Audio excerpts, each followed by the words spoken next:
dare, how dare you? How dare you?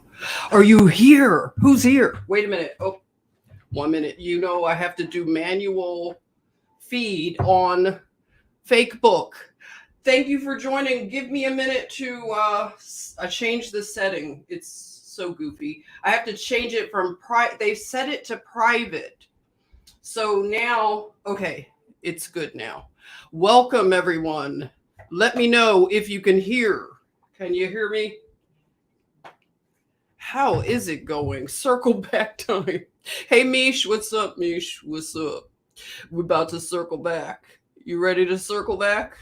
I almost circled too far back, okay? I didn't realize 2020, I was merging 2021 and 2020 into my presentation. I went a little too cuckoo back into 2021.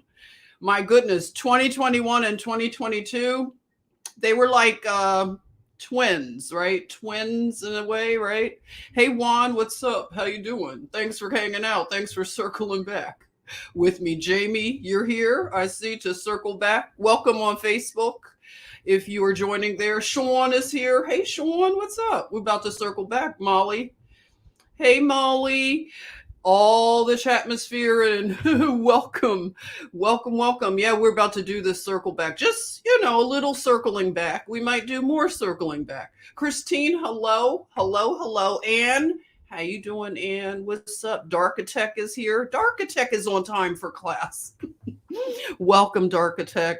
Are we gonna circle back? Are you ready to circle back? Do you want to circle back? I mean, we don't have to do this, okay? We can go another way, okay? It's always flexible. Kathy, good morning. Well, thank you. Nancy, hello. And Joseph is here. Welcome, Joseph. How are you? I found a favorite t-shirt today, Joseph, from a Irish pub out in, where was that? Orange County, California, a pub. And I had their t-shirt. So I hadn't seen it. I thought I lost it forever, but I found it today.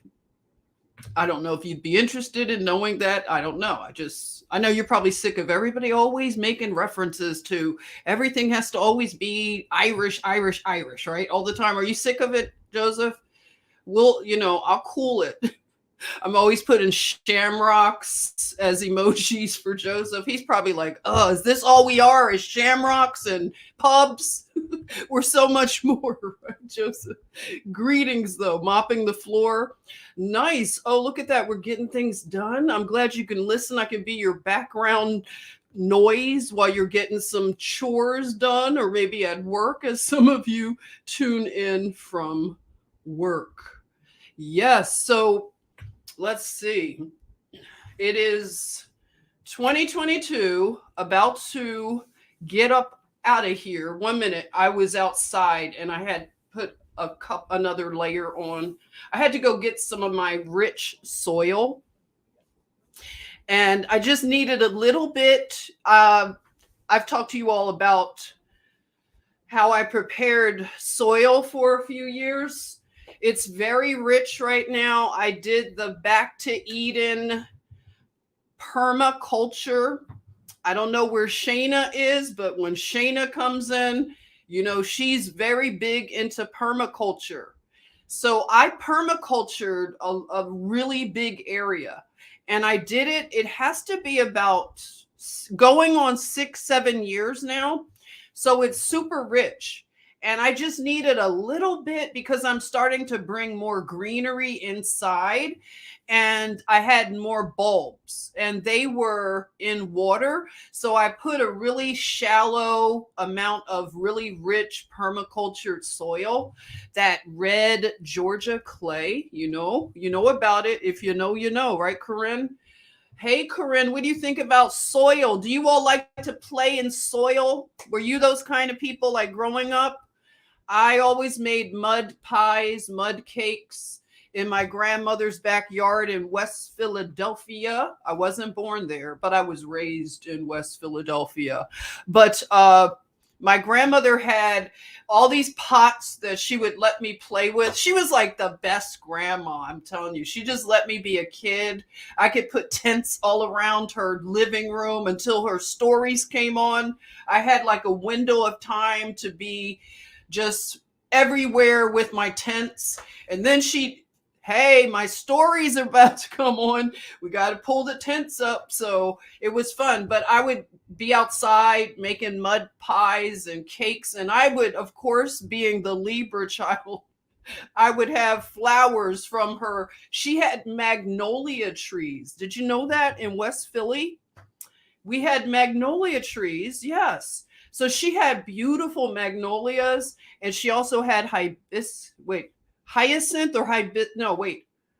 She had, oh, why am I forgetting those beautiful blue? You know what they're called? Blue. They grow in bushes. They're purple sometimes, blue, pink. What are they called, everyone? That she had those in the front, just all in the front. And then the back, she had that too. And just a lot of beautiful things growing. So when the magnolia flowers would fall, they were mine, and I would decorate my mud cakes.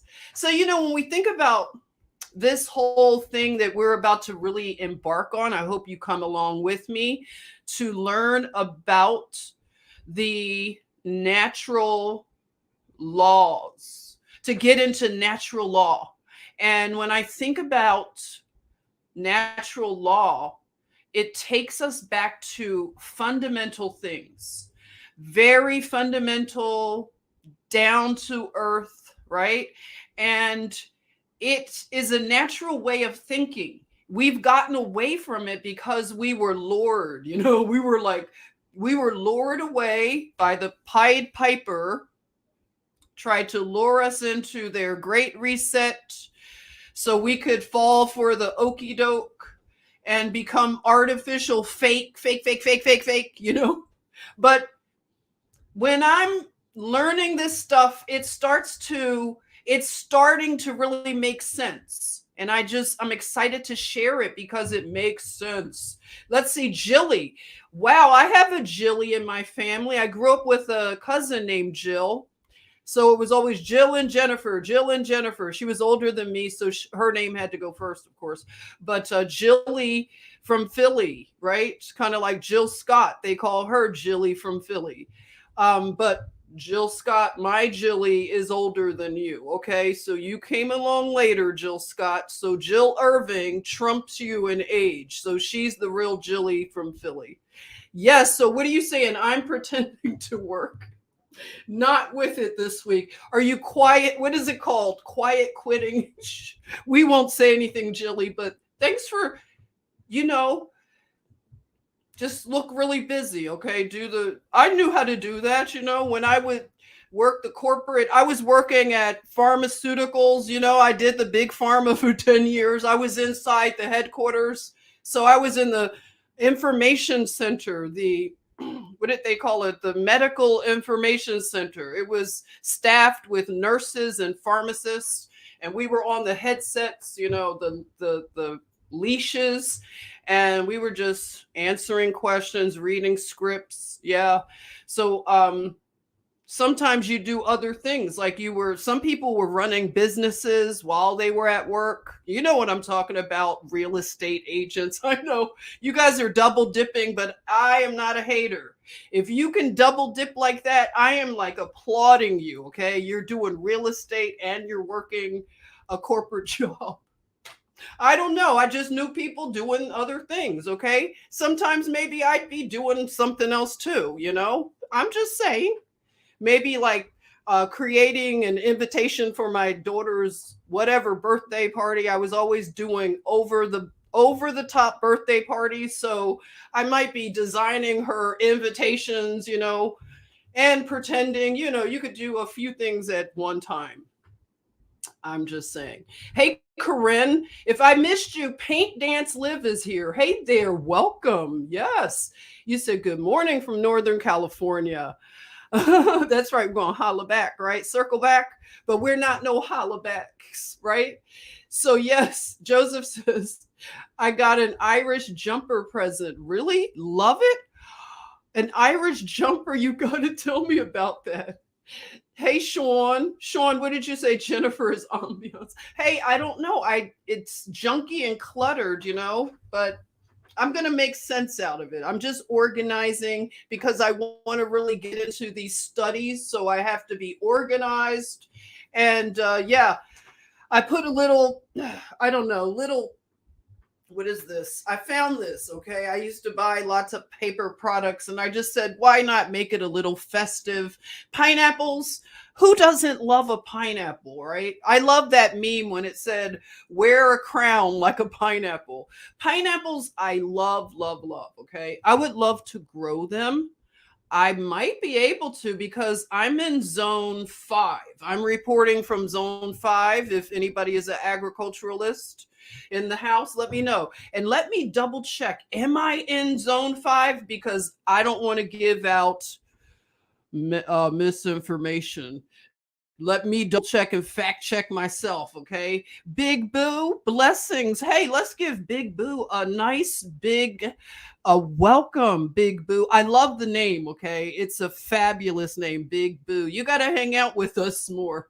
Hydrangeas, that's what it is, Jilly. Yes, hydrangeas. So my grandmother had these hydrangeas all in the front, and hers would give off the beautiful blue, like a, what is it called? That blue. It's like, and then she would have violet, kind of violet, and then pink. She had lots of them. So I had lots of things to decorate. You made mud pies, and you're my kind of people, and right? You understand. And my grandmother gave me designated pans to play with. So they stayed outside. 420 while Dragon is here. Hello. I'm about to drag one of your Canadian brethren, okay? I'm sorry, 420 while Dragon. It just made me think. I'm about to drag one of yours, that doctor. I'm going to tell you about it another time. I talked about it the other day, but I have been marinating on my letter. I now know where to send it because I contacted the hospital and they're very concerned with my feedback. You know how you can call it. That's from being in corporate America. Who's in corporate America or has been in corporate America where you learn how to use language? You learn how to use weaponized language. When they say, I'm about to give you some feedback, that means, let's see if my resume is updated because I'm about to give feedback. You don't want to give feedback on a Friday, right? Friday feedback in the afternoon. You all know what that is, right? We would watch many people come and go that way, right? I hung on for 10 years in corporate America. So that either shows that I'm really cuckoo or I'm able to really be a chameleon, right? Whatever. But 10 years in corporate America, in big pharma at that. Can you imagine? Sean says Jen has fertile soil. I love the way that sounds. Fertile soil. See, we're going to be getting into discussions that are going to bring all of that together. It's so exciting, okay? Wait, I want to fact check myself to see what zone I'm in. So bear with me if anybody knows. I'm in South Georgia near the Florida border. What zone is that agriculturally? I'm guessing it's 5. Okay, wait. Okay, South Georgia. See, I should know this stuff. I'm embarrassed, but at least I'm willing to look it up, right? Growing zone. Do I call it that? Yesterday, you guys, I went to a cannabis shop that had CBD and everything in Georgia. Georgia's really getting with it, everyone. I learned so much. This place was like huge, okay? Really amazing. I didn't even know it was in this area.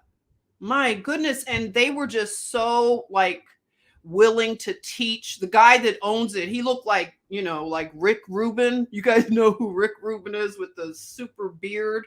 He was like bearded, like the beard was out of this world amazing. But his people that worked there, they were so knowledgeable. And I'm just learning a lot because I had to go get something for, the family member that has stage 4 cancer. So we're doing like one of the doctors in Atlanta when we did the second opinion, he was like, I would do cannabis, and I was really impressed. Like, this is a doctor, as Paul Romano like reminds us, allopathic doctor who's talking about cannabis. But it was just very good to learn that people are waking up to it, and it's a great part of someone's healing regimen. And inflammation, everybody, that is the thing that is very big problem in a lot of things that ail people, right? Angela Tompkins. Oh my gosh. Everyone, I want you to please give Angela Tompkins a really warm welcome. This is an angel on the earth right here, Angela. I love you, Angela. Thank you for hanging out and jumping into the chatmosphere. I love you. I miss you. I got to catch up with you. I've been such a hermit, right? I've been like an online hermit. But this woman right here is, when I say an angel, I mean it. I mean it. Angela says hydrangeas grow like weeds in oh, that's right, because she's from Washington. Oh my gosh, I can imagine Washington State. Oh boy, Ange, I would love to visit, like really visit Washington State. I was in Seattle just at your SeaTac airport, but I really want to see Washington. Oh my goodness. I hear it's like God's country, in terms of growing apples and all that. Interesting. I just got an idea, but okay, I won't share it. I'm going to stay on topic somewhat. Georgia is zone 9? Is this saying 9A and 8B? 6A? Oh, I'm way off. I don't know why I thought 5. Hey, DT girl, Merry Christmas. Thanks for hanging out. Nikki. Hey, Nikki, welcome. You ready to circle back, Nikki? Well, to circle back. Let's see. Anybody knew what zone this is?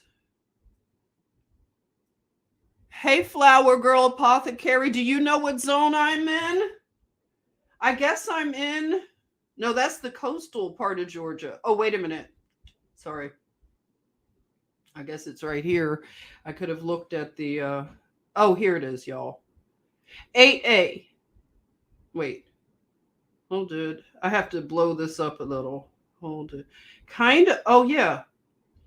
8A. I'm in 8A. Growing zone. So let me just do a cross reference. I want to see, can you grow pineapples in 8A?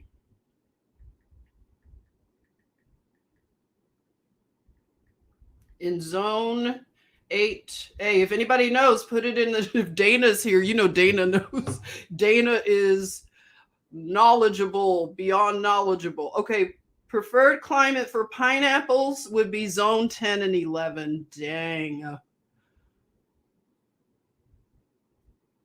Okay, you can grow maybe a sort of pineapple. We'll see. But yeah, pineapples, that was a long way to go back to the pineapples hanging. Okay, who else? You love pineapples. Sean said zone 420. That's what it's becoming, Sean, apparently. Hey, Juan, you tried, failed miserably. Oh, hey, Big Pontiac is here. I love it. Greetings, power people. Greetings, power Pontiac brother, good brother. Welcome. Thank you for hanging out to circle back. Yeah, if you all know what zones you're in, it's good to know, right? Molly, thank you for the super chat. Oh, I love you. No Emerson, just Professor Jen. I love it, Molly. How you doing today? What's going on? Okay, so let's see. You were in corporate. Okay, Christine was 28 years working for corporate law firms. Oh, yeah. So you know that language. That's right.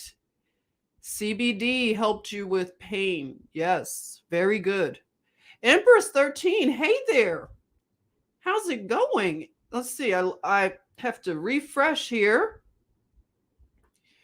I'm going to get to seeing who's here. Empress 13, welcome. How you doing? It seems like it's been a while. Let me know, but let's welcome Empress 13. Herschel Sanders is here. How you doing? Smoky. Where's Prime? I don't know. Where is Prime? Does anybody know? Hey Prime, I don't know where you are, but hi. I haven't seen Prime in a while. Haven't talked to him in a minute. But yeah, I would love to know how he's doing too. Batter Batteraf. How you doing, Batteraf? Hi and happy holidays. Thanks for hanging out. If I didn't say your name right, please. North Carolina has the best apples. Now that's new. I didn't realize. I know upstate New York has really good apples, but yeah, it's good to know. Thank you for that. Somewhere in Time. Now, this is a new name. Thank you and welcome. Let's give some love to Somewhere in Time. Hi, Jen. Just popping in. Looking. Oh, you're AKA Looking. That's why. Okay, Looking. How you doing? It's been a while. That's right. Pop in and out as you can. I know it wasn't planned. It's just a little impromptu. Hey, Michelle, welcome. Let's give a nice welcome to Michelle. Michelle, my belle. Yes, and avocados. I love it. A good avocado. I could eat an avocado one a day. I really, really, really could. Hey, Susan, welcome. Welcome, welcome. Jilly says, I think Prime was on Charlie Ward recently. Okay. Oh, nice. Okay. That is good. Oh, it's a Dutch name. Hello, Batteraf. Did I say it right? That's good. It's a Dutch name. All right. I guess we practice a little bit knowing English, right? We can say a few little things that might be close to Dutch pronunciations. So, okay, in the circling back, I want to just share with you. I looked back at my Instagool, as our good friend Paul says, Instagool. It's just, Paul has coined the best terms, I swear. If you listen to Paul Romano, I have a little clip that I will be pulling that I think Paul, he distills truth in, it's a very unique way. He's not for everybody. I get it because he gets a lot of comments and he will embarrass you if you come in his comment section. Warning to the wise. If you try to come at him, he has a clapback that is like, it is vicious, okay? Because he will just mock the people that come into his comments. He will read their comment like in another, stream, and he will just have a blast, and it's really funny. I'm sorry. I love Paul. I've been listening to Paul for a long time, okay? Give me a minute, 1 minute. I'm still with you, okay?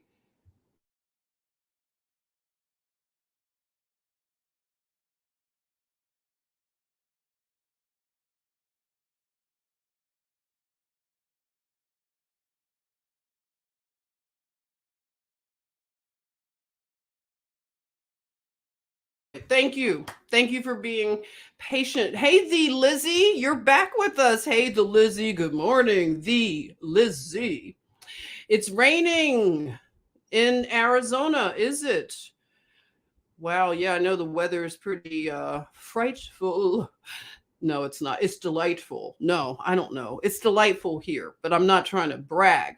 Empress is saying vitamin B17 extract from apricot seeds. Oh, good. Thank you. Yeah, send that to me. Seeds are very important. I have like some seeds here, some lemon seeds that came from lemon trees here in Georgia. So they're good. Okay, so let me do this. I'm going to share my screen and just talk about 2022. I just wanted to just share a few things and some commentary and just see what you might be saying about some of the events. I mean, It's not a comprehensive by any means retrospective, but it was just something that I notated that, oh, okay, so maybe this stuff that happened is let's see, let me put myself here. Whoa, Jeff Trayer. Jeff Trills. Please, everybody, give a warm welcome to Jeff Trills. Jeff Trills and I go back a while. Remember, I told you all that I wanted to learn blogging, and I was hanging with a group of people. I learned so much in terms of social media, like in terms of YouTube, even though Jeff, I lost my original YouTube page. He was the one that he said, Jennifer, I cannot believe you didn't monetize that video. Everybody, I knew nothing about monetizing videos and stuff, but Jeff got on me about that when my video went it went crazy. Remember, Jeff, when I did that rant about forced flu vaccines? So I didn't know, everybody. Remember that thing would go crazy like it did? And even Robert F. Kennedy Jr. contacted me because of that video. But Jeff was like, Jennifer, why didn't you didn't monetize that? I didn't know anything about it though. But Jeff is like, let me tell you, Jeff is the man. Maybe one day, Jeff, you might want to be a guest on a live stream and let's just chat. Because it would be you talk about circling back already. Look at this blessing. I've had Angela Tompkins jump on a live stream. So she's in the chatmosphere. And Jeff, this is amazing, Jeff. I really want you to, Jeff, be a guest. That would be so fabulous, okay? But yeah, Jeff helped me to learn a lot about speaking in front of a camera and getting comfortable. I told you all we got those yeah, he says, yes, you're going to love Jeff. Oh my God, Jeff. Okay, I can't wait to make that happen, okay? So I'll hit you up and we're going to definitely get that scheduled, okay? But Jeff was one of those people that, you know how they say it's iron sharpening iron. I met the most amazing people in this. We were in a blogging platform, and it was a group of people. A lot of them were far ahead in their knowledge of, online funnels and all that stuff. I haven't learned a lot of things, but I learned enough to, enter into this new world where I wasn't left behind, just because of my age or something. I always want to learn and never fear new knowledge. You know what I'm saying? Technology, things like that. So Jeff was just very knowledgeable, very comfortable in front of a camera and things like that. So I learned from people like him, so many amazing people. And I see that we're all still connected. You guys haven't unfriended me. No, I'm only kidding. But they're very open to knowledge. They're not closed-minded at all by any stretch. So anyway, going into what happened last year, as we're ending this year out, I looked over, like I said, Instagram, only because of the way it's organized. I could look at it easier going back. And I went back too far initially. I was looking at 2021, like I told you. So I said, okay, too far back. So 2022 for me, I was going through a lot of censorship issues. And I ended up creating another channel because I had a channel taken away from me that was around for at least, right, Jeff? It had to be 10 years or more. And I just used it for practice, or I uploaded travel videos and things like that. But I didn't do anything like this. It was actually Prime Minister in 2020. When I was working in New York City, he invited people to come and become digital, citizen journalists, getting another narrative out, combating what we were seeing in terms of only one side having the microphone, right? So he invited more voices. So I figured I already had a YouTube channel. Why not use what I had? And that's how I began to develop different content. And I learned from Prime and a lot of you all here. I learned from you and I just applied the knowledge. So I had started a few other channels and I actually lost probably 3 channels on YouTube because I was talking about my experience in being in New York City in 2020, working as a nurse on the front lines. As I was sharing my lived experience, I was being censored to the point that one day, without warning, my channel was taken away and other channels were taken away. So I started this particular channel that I'm locked out of currently. And this channel lasted through 2022. So I just looked back on it and it's interesting the progression and where a lot of us are at the moment. So I want to go over starting with negrescence. I'll just start there.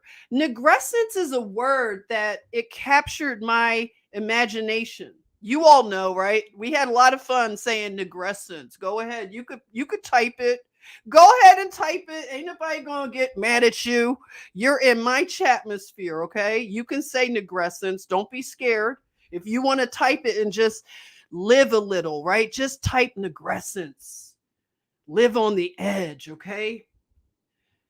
Jen allows you to say negrescence in her chatmosphere. I'm not going to go ree. So yes, so negrescence, okay? That word, it came to me when I was going over history. And look at that. We got negrescence. I know Sean was going to be first. Sean said negrescence. That's right. That's right. Joseph, negrescence. That's right. Molly, negrescence. And you know what? Let me tell you. Oh, you like Chatmosphere? Yeah, Jeff. I don't know. You know, I make up crazy names. So Chatmosphere, it just kind of caught on. That's right. Okay. Paint, dance, live. She had to go negrescence. For saying it 3 times, you're going to be blessed the most today, okay? I pronounce a blessing times 3 for you.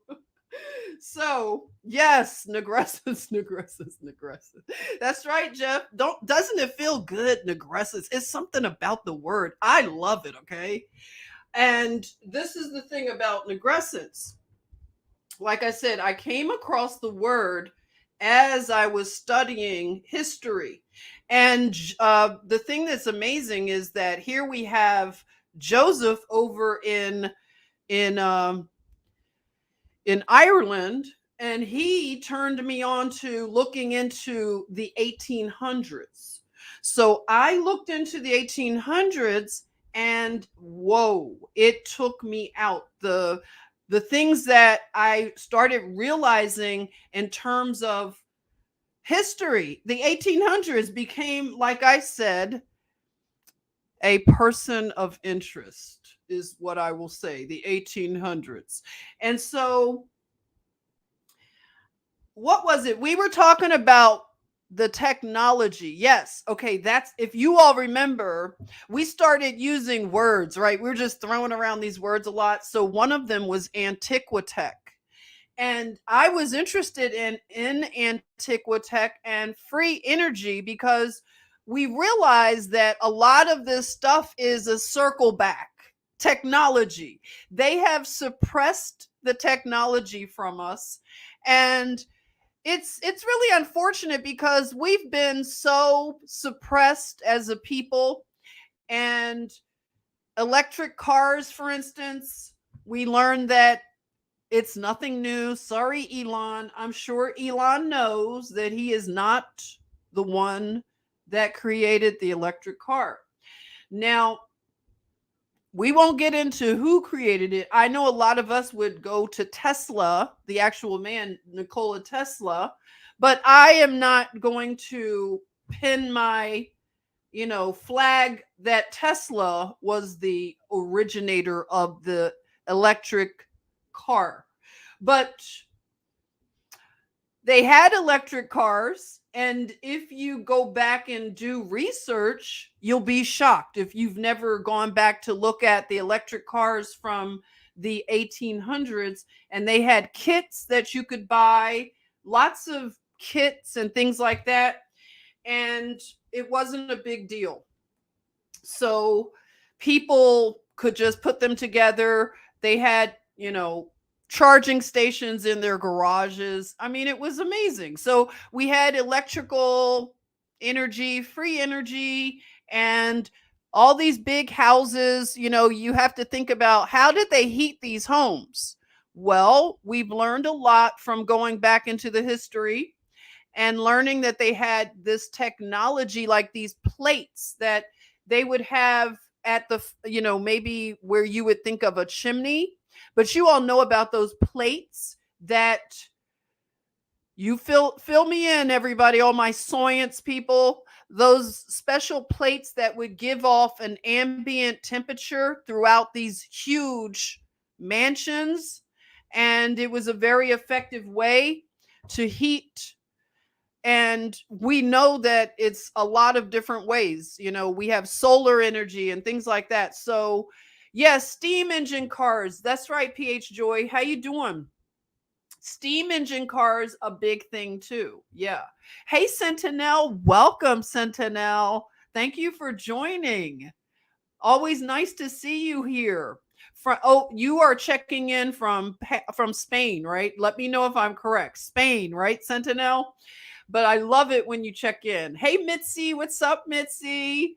Glad you caught it live too. Very nice. So I won't get into the details so much about the technology of heating those big homes, but negrescence was something that I looked into, and it deals with, like, what did I say? I'm continuing to unpack it from a technology point of view. And I said transmission, Morse code, and incandescent. Yes, from Spain. Okay, I'm right. Sentinel is joining from Spain. Let's give Sentinel a nice, warm welcome. Doing fine, PH Joy said. Been quiet. Nice. It was very quiet. Very, very quiet. Yes, the rains from Spain on the plains, right? The guru. Wow. The guru. Let's give the guru some love. Brother, the guru, welcome. He's here hanging out in the chat atmosphere. This is like the band is really getting back together again. Look at this. Okay, so this has something to do with the antiquitech that we had when you think about the 1800s. And I'll get into why I believe we're coming into a renaissance and why I believe it. So another thing that happened, I went back into older films, and you all came with me, and we looked at one film called Imitation of Life. And if you've seen that movie, Imitation of Life, let me know, because we looked at it from, a standpoint of history and where did the concept of passing. So passing became a thing, and a lot of us have family members that pass for you. You all know what I mean when I say passing. That means passing for white. So white is a social construct, and people have been clumped into colors. We've talked about this, and we have debunked a lot of these racial constructs. We've decoded them and unpacked them. So this movie in particular deals with a sensitive area where you have a mixed race woman who has a very melanated mother, and the mother is more in the servant class, and the daughter becomes like, she has moved into a different realm, and she doesn't show her mother any love. It's a really, sad movie. I have my theories on why they did this, but it definitely has caused like a trope, like a meme, and people bring this up a lot. So not to get too deep into that, but it was just interesting that I found that it was a book written in the 1800s. So that's what I mean. It's like this thread that runs through the 1800s, and propaganda and things like that was it was programming and conditioning us to have a lot of racial trauma and just a mindset in a certain way. So this movie triggers people when they watch it. I've heard of this movie my whole life, just about, because it was an old movie, two versions, right? Phyllis, okay, yep, you know about it. I saw the 1937 version and the 1959 version. Yeah. So the book, I believe, was written, I think, you know what? I'd have to go back because I did videos about that a while ago. But yeah, they did have two versions. And so anyway, it's a heartbreaking movie.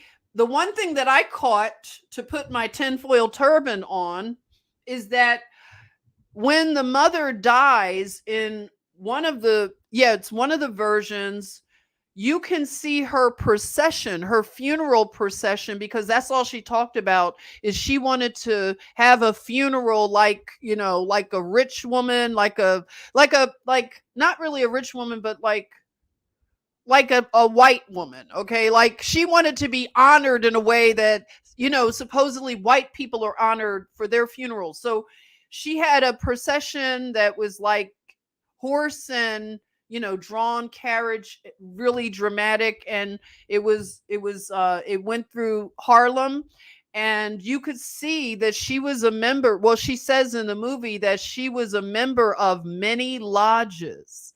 So that caught my attention, where I wouldn't have caught that before. She said something about several lodges she had become a member of, because she did end up, right, didn't she make a lot of money? Yeah, okay, right, she was successful. It's like the Aunt Jemima story. Okay, so the pancake empire that she and the white woman built together, and it was from her recipe. So it's the Aunt Jemima kind of like whatever. So anyway, she mentioned that, which I found interesting. So yeah, it brings to mind the whole beginning of what they call the Black Boule, and that is the skull and bones for Black people. So we've talked about the Black Boule, and we have a sort of reference here in this movie. So I'm just highlighting that I caught that, and it was very interesting. So then let's see. Oh, the next movie that was something from what we were looking at, a retrospective in 2022, is we looked at film noir. And film noir is like an older form of early Hollywood. Not to get into it, but there were mystery plays. And these mystery plays base a lot on this one out of Germany called Metropolis.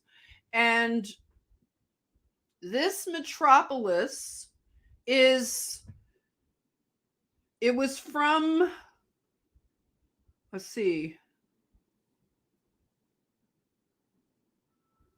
this was actually on New Year's Eve. I did this retrospect, Unraveling the Mystery Plays Metropolis.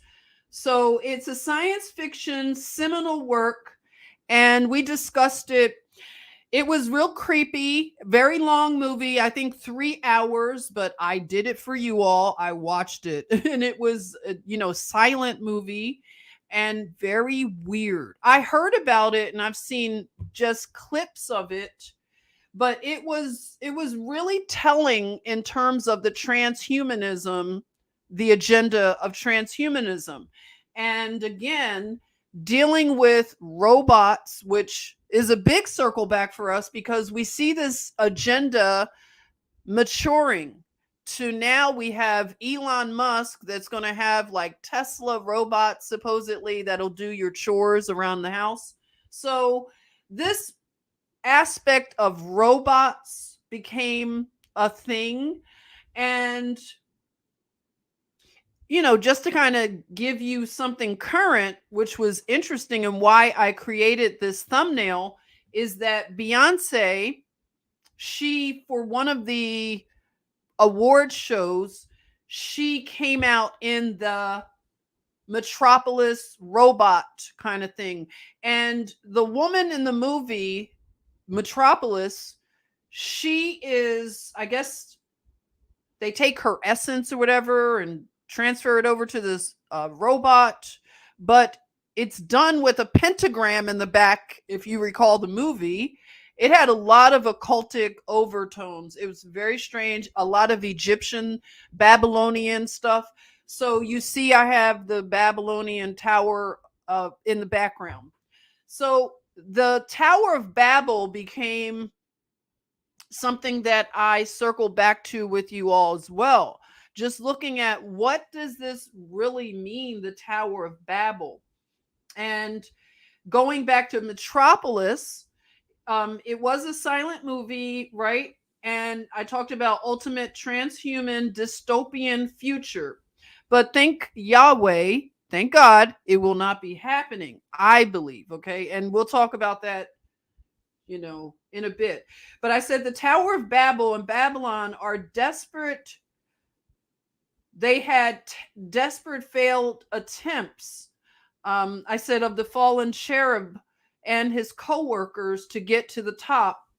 And all that toiling has been for naught, vanity, and shame. I said the wizards and warlocks had top hats and magic rabbits, but the fifth wall of illusion is broken. We see the sleight of hand and the hidden hand, and the tricks are on them. The veils are transparent to reveal an utter big top circus as the world is mocking and ridiculing the falling of Babylon. So I believe that Babylon's fall in our time is turning into such a parody of itself that you don't know the difference. The lines are blurry between parody and reality, because the times that we're living in are being described as clown world. And this is because the fall of Babylon this is part of it. When people get away from truth, it becomes a clown show. And this is what we're looking at. So the fall of Babylon. And then I was looking at a little bit further in, I became very interested in architecture with you all. So we were looking at architecture, and as I looked at architecture and the history in the 1800s, the Queen of England became a very big player. So we have, that monarch in England, which usurped true monarchy, and they came in and basically set up shop for how long? So we had a monarchy run by a queen. And I know you all might be in this chatmosphere telling me that she was a man. Y'all can go ahead and tell me she's a man. I just go at it. I don't know the whatever. I don't know the pronouns. So anyway, we got into the mud flood Tartarian sort of research journey. And that began, to me, it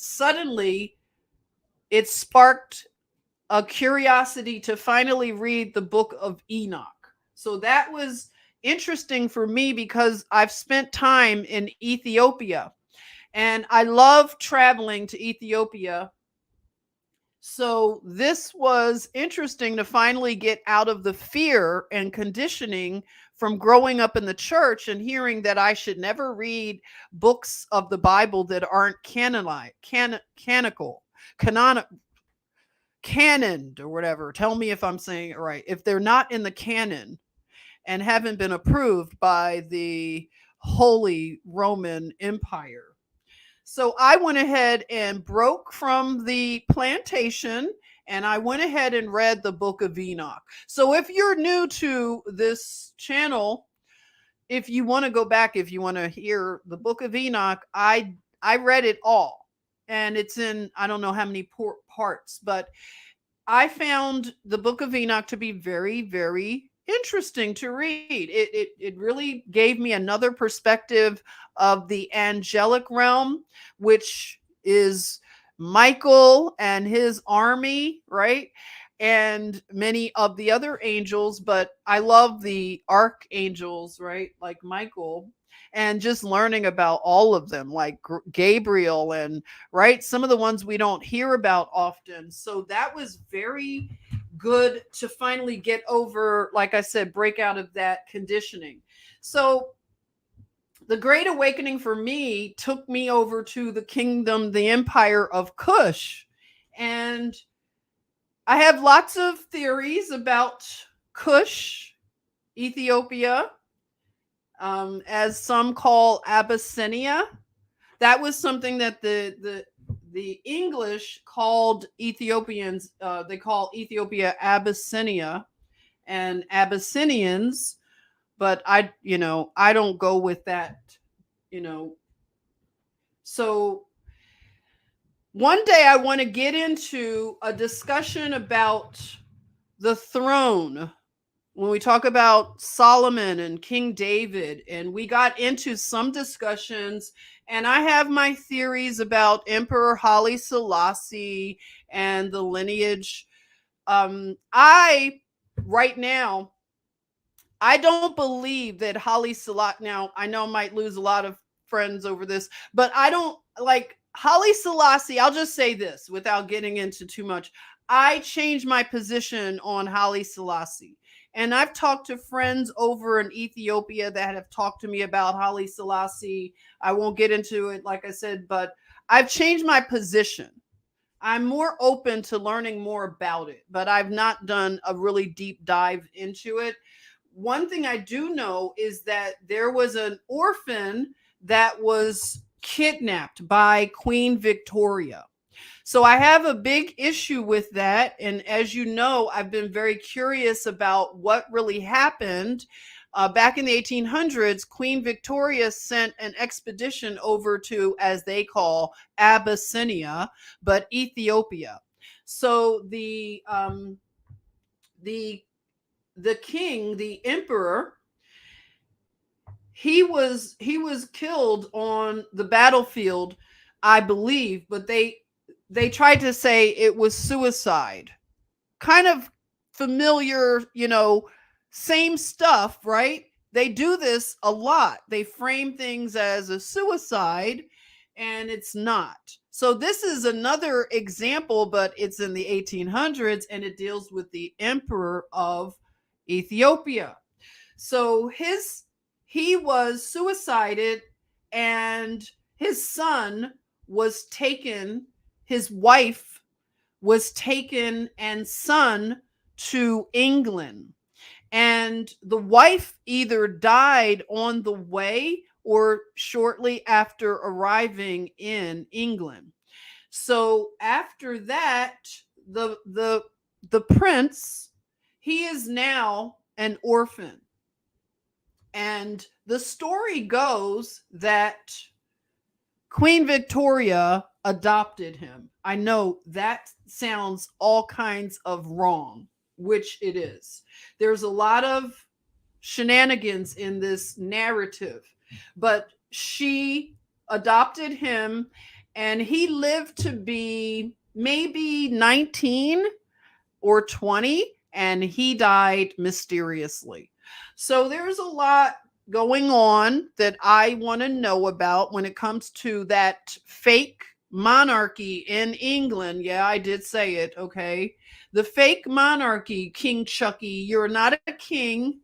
you are a fraud and a Nazi because we saw you doing the Heil Hitler, you or your mother, whatever, when she was younger. We saw her do the Heil Hitler salute. So we know what y'all are about.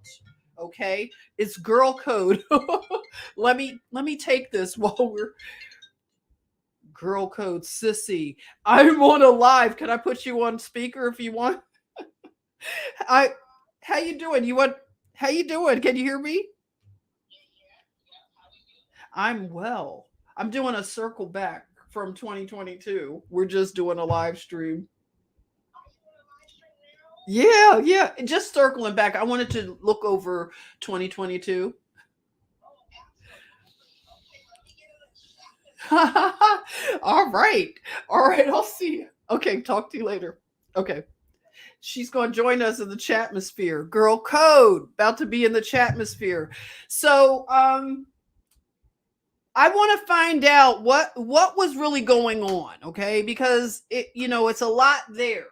So after that, finding out that there is something going on with the lineage and the throne of Ethiopia, of the kingdom of Cush, and that lineage seems to have been interrupted. And okay, that's all I'll say. I'm not going to get into a fight with anybody today. But anyway, we'll talk about it. We'll do the research. So, what was interesting then is to get into the architecture.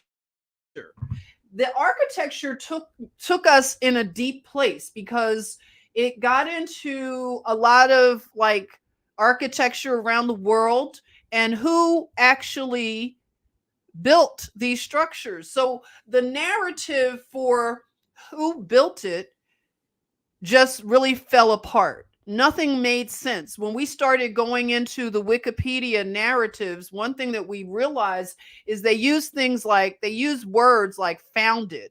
Oh, this building was founded by so and so, and they give all these names of these architects and gardeners and then when you look at these guys and their background, they also wrote novels and traveled and did expeditions. And it made no sense. They were inventors. They did everything. So now that I'm really catching a lot of just knowledge from listening to a lot of people, and I bring up Kev Gillespie because he has been the only person that has distilled this what happened to America in a way that I totally understand it.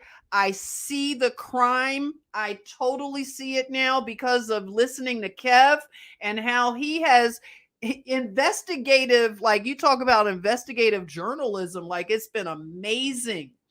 So when I started looking into the architecture, I thought about even my travels to, what they call the Middle East. I guess you would say Egypt is really Africa. I don't know. Africa is an incorporation, but we'll just play along for now.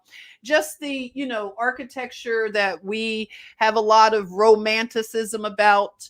And then it was interesting to learn about King Cyrus the Great, and the whole thing about the cylinders. So the mud flood journey took us into the Persian Empire.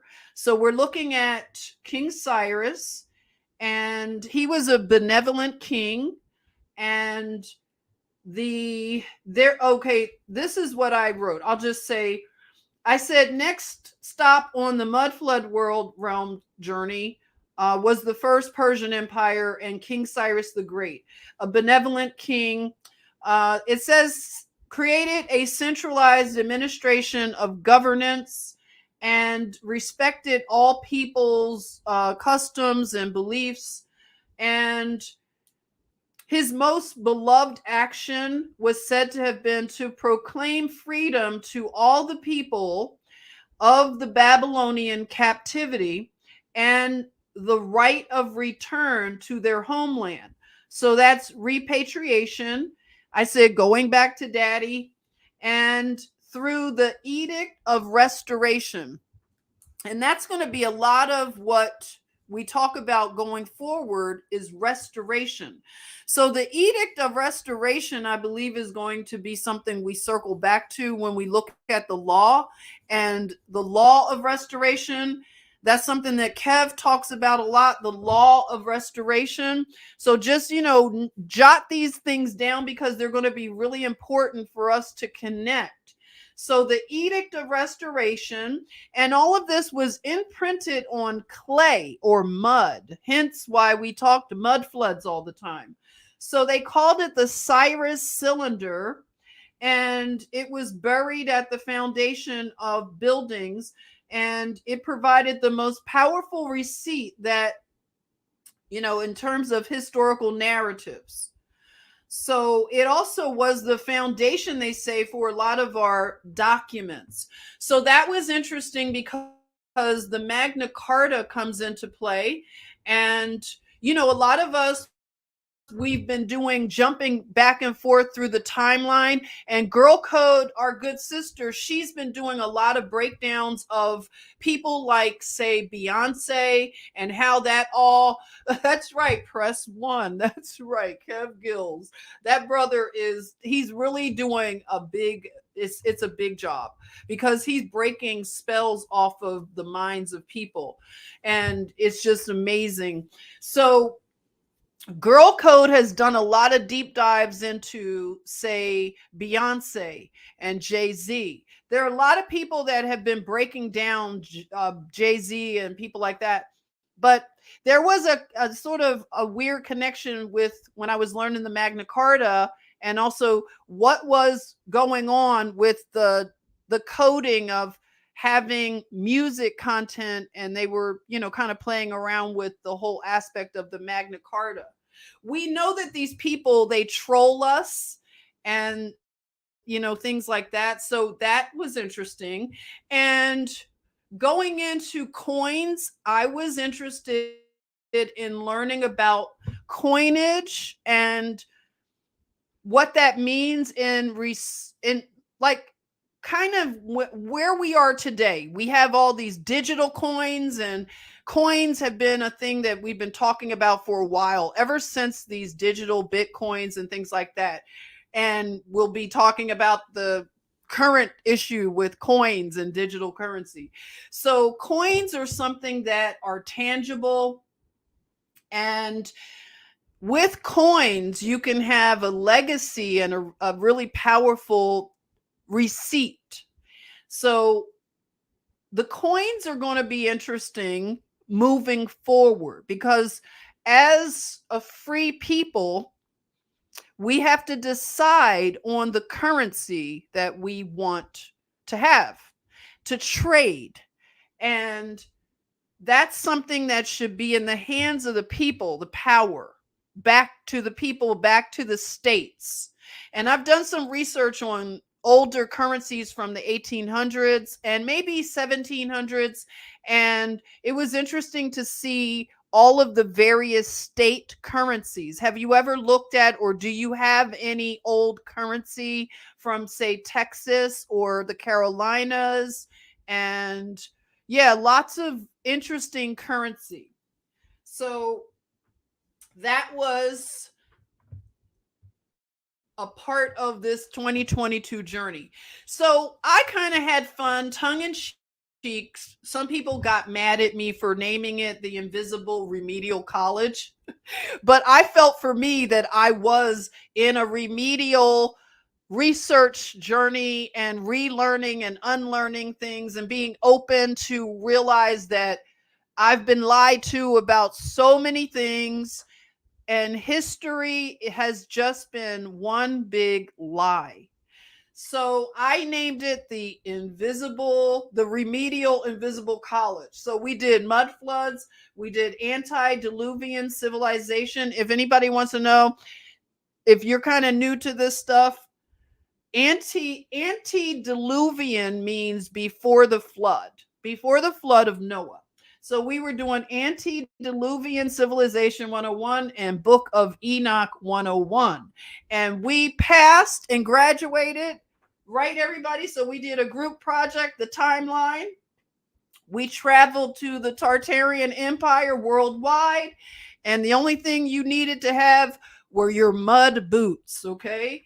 So that was part of the journey. And then we had just lots of things like even artwork. I'll bring this back up because it kind of ties into when we were talking about the imitation of life. So there's something that is very prevalent in South America called blanqueamiento. And blanqueamiento is based in the belief that there is a curse on the tribe of Ham. Now, we had a lot of discussion explode when Kyrie Irving was being just chased and tormented for sharing a link on his own personal social media. And it blew up into this big thing that has grown legs. And I don't know where the status of it is now, but the issue of Israel, not as a land, but as a people, has been on the table and discussed. Okay. So now it comes down to who are the various tribes. Not that it's so important to like separate people, but it is important that everybody knows their identity, especially if identity has been hidden and just erased and things like that. Okay, so this was a very critical conversation to come onto the main porch. Okay, so this is now porch conversation. So this aspect of the curse of Ham, this was something that is now, my Mormon friends, don't get mad at me, but this is true. You can look at your history. A lot of the Mormon teaching was that the black people were cursed, and the cursed tribe of Ham and all this other stuff. So this blanqueamiento practice is kind of couched and rooted in this aspect of the curse of Ham.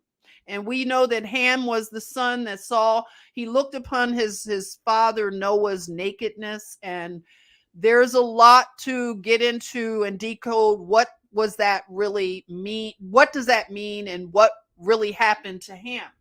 And that's the whole thing. So I say the curse of Ham was a scam perpetrated by the secret handshake societies to justify genocide and plunder, warring with the darkies. And it explains the phenomena of blanqueamiento. This is racial hypergamy through lightening the family. In other words, the redemption of Ham and reversing the curse. So we can throw this mind manipulation and racial construct into the 1800s with Charles Darwin and John Beddoe. So I said, I do declare the 1800s are beginning to seem like one big reality mystery play script, and worse than the Kardashian scripting. So this is a painting that you see that is called The Redemption of Ham by Modesto Brocos in 1895, depicting a black grandmother, mulatta daughter, white father, and quadroon child. 3 generations of racial hypergamy through whitening. So this is a thing that is believed also throughout the Caribbean as well. I have a friend who, her mother is Haitian, and she believes and practices blanqueamiento in her family. So she and I've heard her say this. Okay, we were sitting at breakfast, and my friend said, "You won't believe what my mom believes." And she said, "Tell her." And she believes that the Bible, when it says lightening our darkness, she takes that very concretely to mean that you're supposed to lighten your dark color. So, okay, I just want to say I'm reporting this, okay, as the messenger. But it is a practice, and you will see it in like Brazil, and other countries in South America. If you know what I'm talking about, let me know. Don't leave me hanging like I'm making this up, right?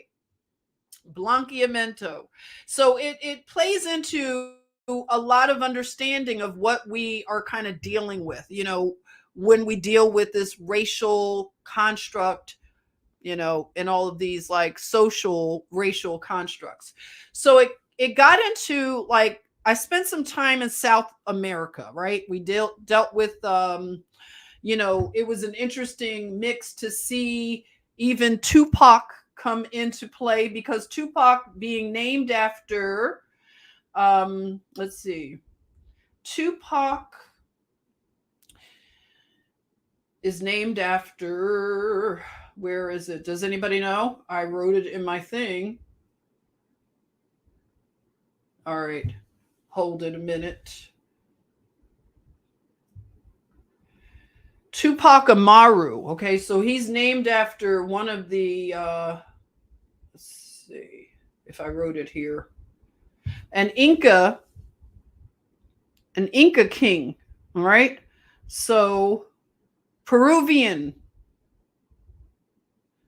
And it became an interesting thing when I looked at the Peruvian king there, and some of the things that I learned about the family drama and how the, power transferred, and the Jesuits come into play. So we see the Catholic Church, the Holy See, coming into these areas and taking land, genociding people, and basically Machiavellian warfare.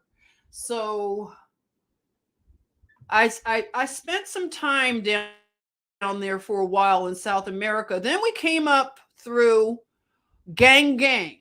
Now this was interesting because tinfoil turban time. We look at Canada. So currently, I am about to write a letter to a Canadian doctor that was so offensive because he wanted to talk about politics and history, but when he found out that I had a different point of view, he went into like a conniption. And it was really unfortunate because now I'm going to have to write a really powerful letter about his behavior. And I'm hoping he will go back home to Canada. So anyway, Canada comes into play. And hey, DeWolf, hey, welcome, DeWolf. If I've missed you in the chatmosphere, please forgive me. I'm kind of in a mental now. Okay, so thank you, DeWolf. So I did not realize the history of Canada. Some people have shared some of the history. If you remember, I did an interview with a really lovely young lady named Bailey. And I may circle back to Bailey, but Bailey had a really interesting thing happen during 2020. And so it was on my old channel that was taken away. But Bailey taught a lot about Canadian history. And the queen, I almost said the King of England.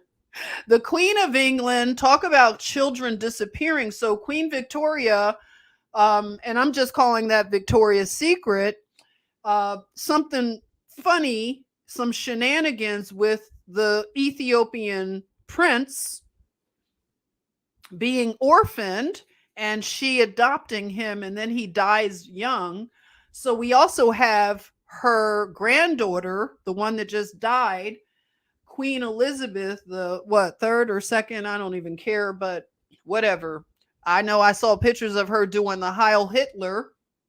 So that woman, Queen Elizabeth, then there was some very strange things that went on with what they call the Native or First Nations children up in Canada, where the Queen made a trip, at least one that I recall, that wasn't official and on the books. So came to Canada, and they had these First Nations children in these orphanages. And a lot of them disappeared during her visit. And yeah, it's a big story if you ever want to look into it. But Canada, much like America, was usurped by criminals and a criminal cartel, families, and a lot of us see some strange things with Trudeau. Yeah, Trudeau likes to be in blackface. Yes, 1 minute, everybody. I'm still with you. Josephine does her thing where she likes to run in and out and do her little thing. So I'm still with you. Okay, so Trudeau is an interesting character. So I did some research into Trudeau, and I know a lot of you all believe that he is Castro's son. Yeah, we have fun with that. But aside from even that, yes, and thank you. It's the Kamloops. If anybody needs to look into that, there is the name of the orphanage and the children that disappeared during her visit. And so going back to Canada and how Canada became a nation and the leadership through the years and some of the stuff that has come out. So there was a lot of overlap with the crime cartels that we had here in America.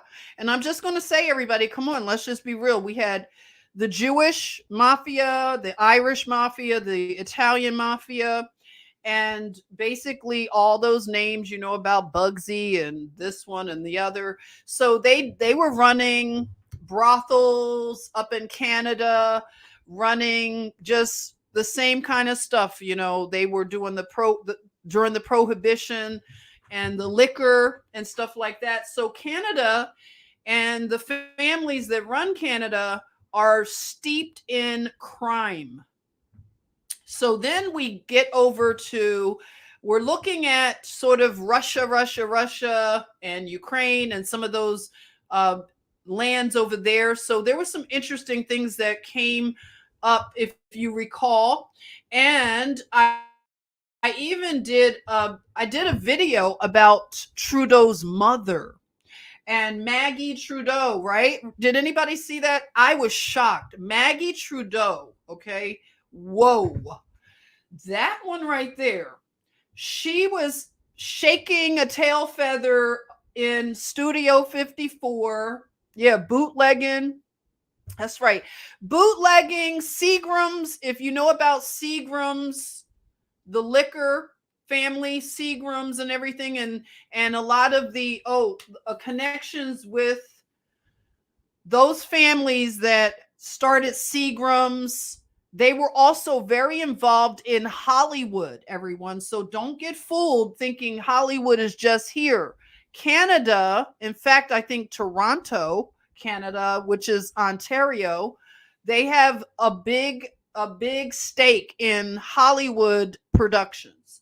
So that has been a big thing. So media, liquor, brothels, and you also have the family, and they're friends with Trudeau. They went to boarding school with Trudeau. They're called the Bronfmans. Remember the Bronfmans? We talked about the Bronfmans. So the Bronfmans are a big Canadian family. And we have like I said, lots of wealth. They're considered Canadian royalty, and their narrative of success is built on organized crime. The family's vast wealth was squandered, however, on poor decisions, curses, and the NXIVM multi-level marketing sex cult. I did say that. The NXIVM multi-level marketing sex cult. Now, this all overlaps with Epstein Island. So yes, get all of your tinfoil out, okay? Pull all the tinfoil out. That's right. Anne knows. Nexium.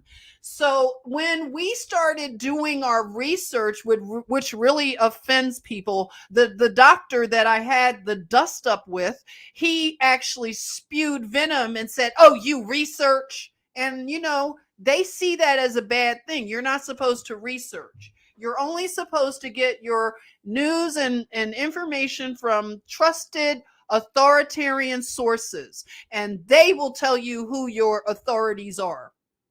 You got to love it, right? These people are absolutely like authoritarian.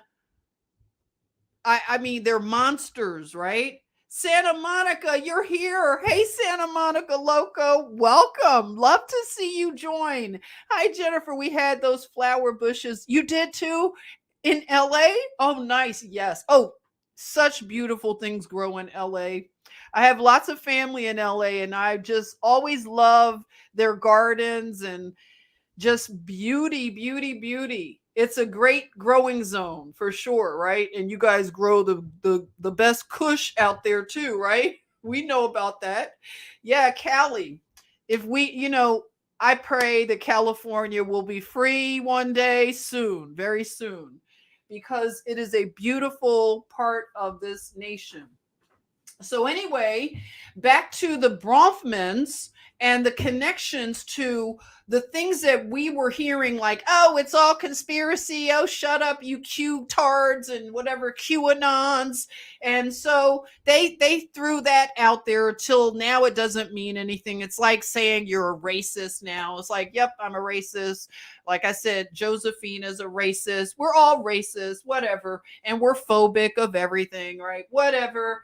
So it doesn't stop the fact that there is a big circling back. So if you were down those rabbit holes back in 2020, 2016, some of you, or even 2001, okay, September 11th, it made me think about, I want to reference somebody that I started listening to, Mark Dice, right? Was Mark Dice with Jason Burmis? Because that was like an early wake up for me. Is Jason Burmis did Loose Change. Who was back in the tinfoil days of Jason Burmis and Loose Change, which was a documentary about 9/11 that was a complete red pill documentary. It was powerful. Who remembers Loose Change? A lot of us came through the same similar kind of time frames, right? 2001, DeWolf says, woke a lot of people up. Yes, indeed, it did. I woke up and then I hit the snooze a few times, right? So it's okay if you hit the snooze button. A lot of us did, but we're back awake again, right? It's hard to go snoozing again. So let's see. DeWolf says, I know some of the crew of Loose Change. Great guys. Oh, awesome. Okay, help me remember. Was Mark Dice part of the Loose Change group? Let me know, because I listened to Mark Dice, and there was something I wanted to share that I listened to something he did today. Hey, Emily, you remember Loose Change? Yes. PH Joy says, I hit the snooze a few times. Yeah, raising a child, definitely you hit the snooze. So back to Canada, or Canadistan. So we see Trudeau was set up as a World Economic Forum sweetheart. Klaus Schwab loves Trudeau.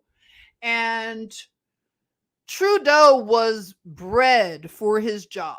It's very clear to see. If you look back at my video about his mother, Maggie, it reads like sort of like The Omen or The Bad Seed or one of those kind of movies, right? Like Rosemary's Baby or something. Yeah, it's my opinion, okay? I'm just sharing my opinion. It gave me Rosemary Baby kind of vibes. How about you? So, you have Maggie and the whole story with Maggie. Whatever. I'm not going to get into Maggie right here, but you have the creepy stuff that we learned about even aside from the Nexium sex cult, which was a multi-level marketing. Can you imagine they made that into a multi-level marketing? Oh my gosh, right? It was horrible. So you had people recruiting women and things into this system of learning. It, long story, but there's even an influencer. She was one of those influencers on Instagram, and she's in the Bronfman family. She's a mixed race, very, very popular. Hannah. She's the one in this picture that has a Fauci shirt on.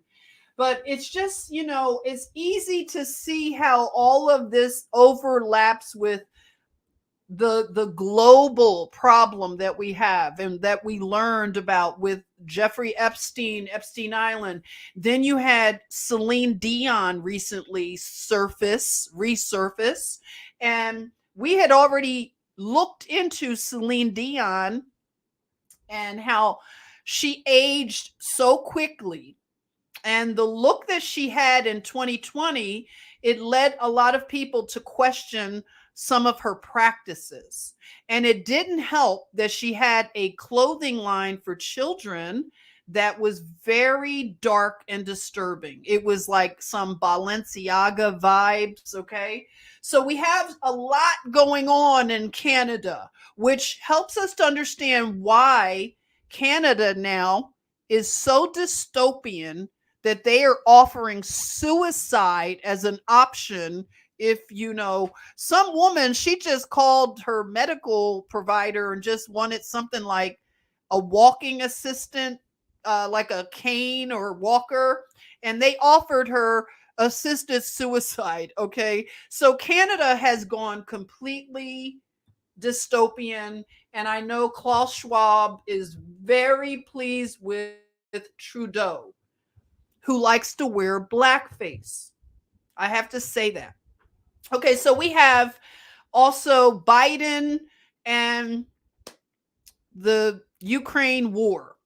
So you can see the meme here where for a minute they forgot about all the virus hysteria. So it was like as soon as the war started and they could do their money laundering, then it wasn't so much a big push for the virus obsession. They go back and forth, but they cooled it for a minute and stopped talking about it for a long time. They were only on the Ukraine. And then we saw Sean Penn take his crazy self over to the Ukraine to do a documentary. So this shows us right here, along with the stuff, like I said, that I'm learning that Kev Gills is helping to just clear up, is that we're dealing with theater. That's why they say theater of war. So Sean Penn pretty much like he solidified it because he headed over as soon as the war broke out, and he was doing a documentary. So there you are. This is what they've been doing through all history, modern history, when it comes to war. This is all theater and all kinds of craziness. So anyway, very interesting. Then we have the World Economic Forum, and we have Klaus Schwab. A lot of content creators talking about Klaus Schwab, and he's kind of this boogeyman, and I think he's a joke now. And I really believe that children of God should never show fear. When you hear about all the things that Klaus Schwab projects out into the world, and his henchman, that weird guy that is like his Igor sidekick. Yeah, he wears he looks like the dark, he looks like what? Darth Vader? This is a joke, everyone. I mean, he's a joke.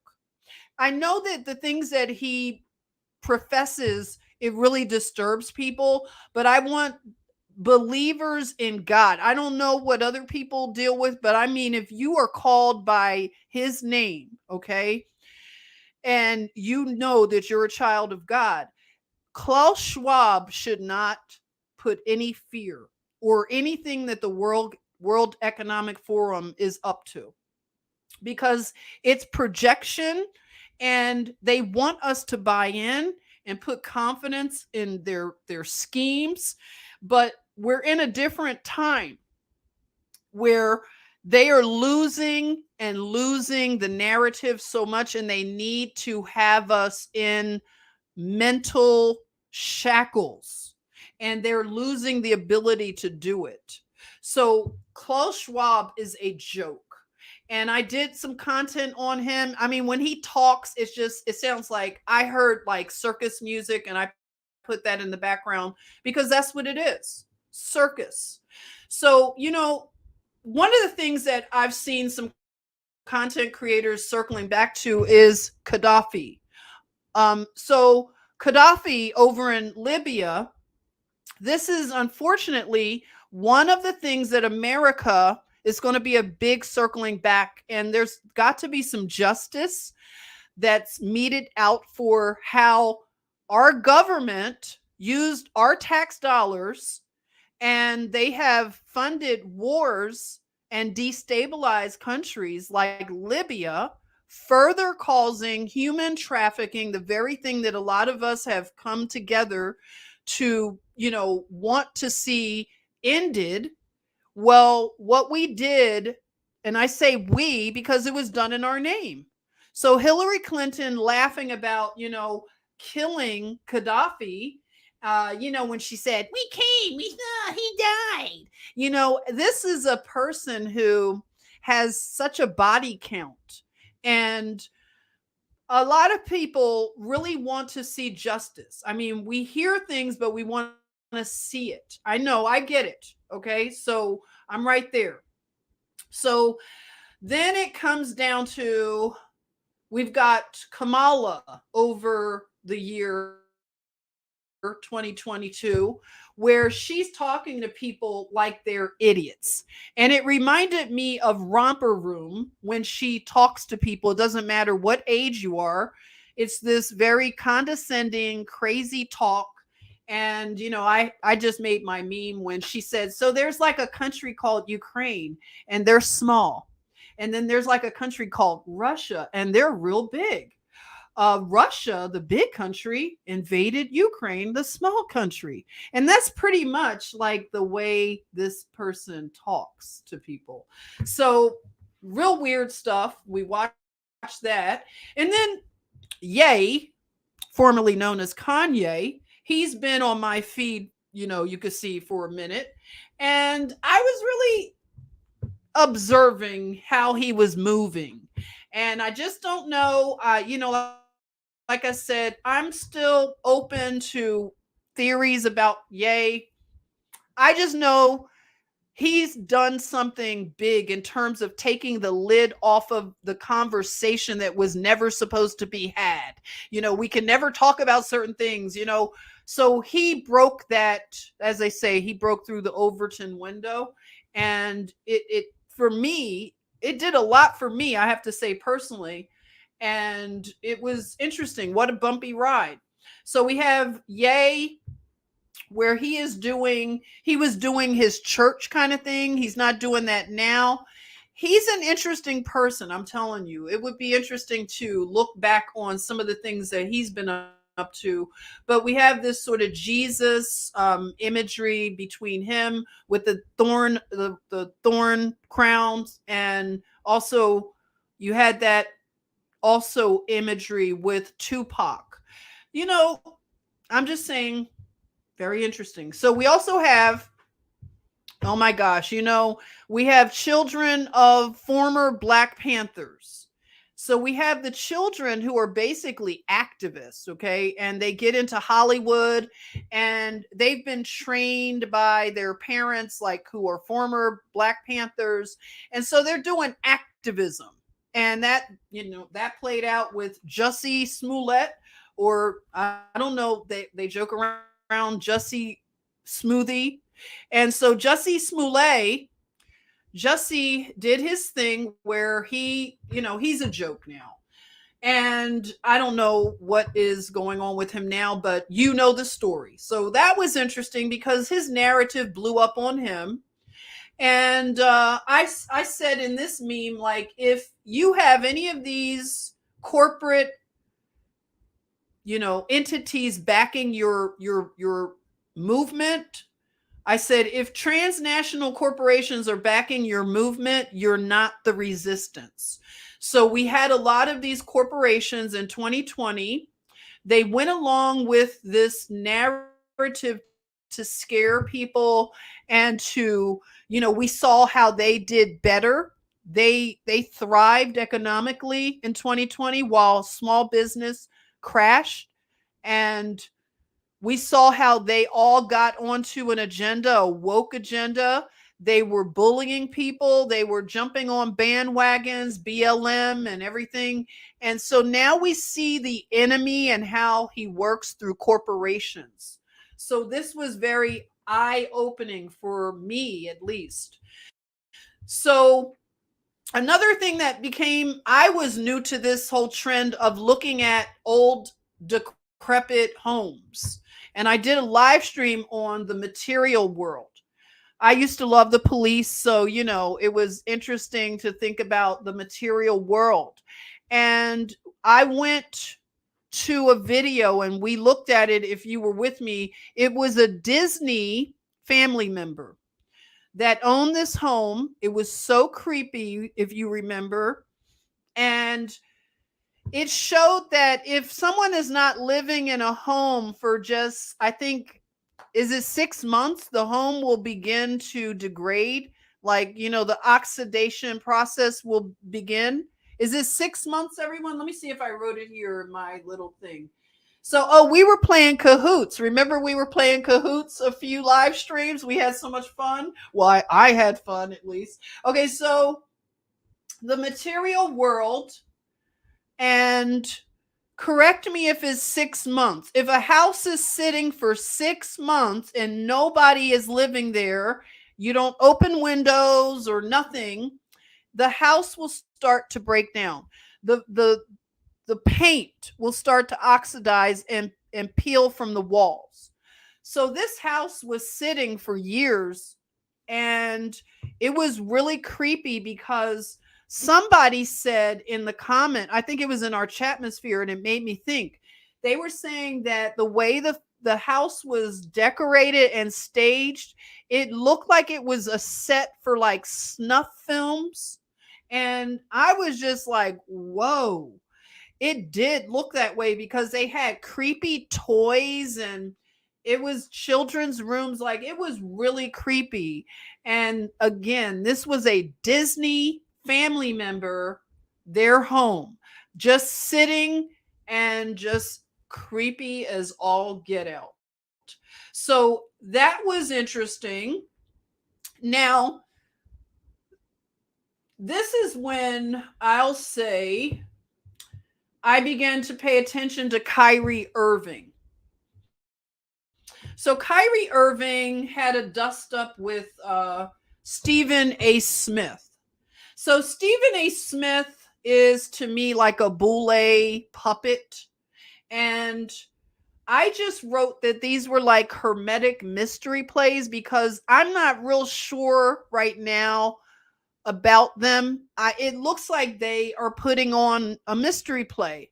And I told you all, it feels like I'm watching WWF sometimes because I believe that, like, now when I'm looking back on Kyrie, I've changed my position on Kyrie and maybe what he was doing, but I haven't really thought about it to get a real theory going.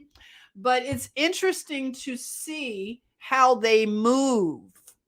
And again, they're part of the Black Boule. One day I'll talk more about the Black Boule in depth. I know Prime and we did a whole live stream about the Black Boule, and that was taken down. He was deplatformed. I was deplatformed. So maybe it would be interesting to circle back and do a thing on the Black Boule, right? And talk about some people that exposed the Black Boule very early on. And so I'm just saying that I'm not sure about Kyrie Irving right now. Hey there. Oh, Molly, thank you so much for the super sticker. I appreciate that. Thank you. Thank you so much, Molly. Yeah, so then let's see. You probably saw a lot of the things I broke down. I learned a lot about this dude. His name was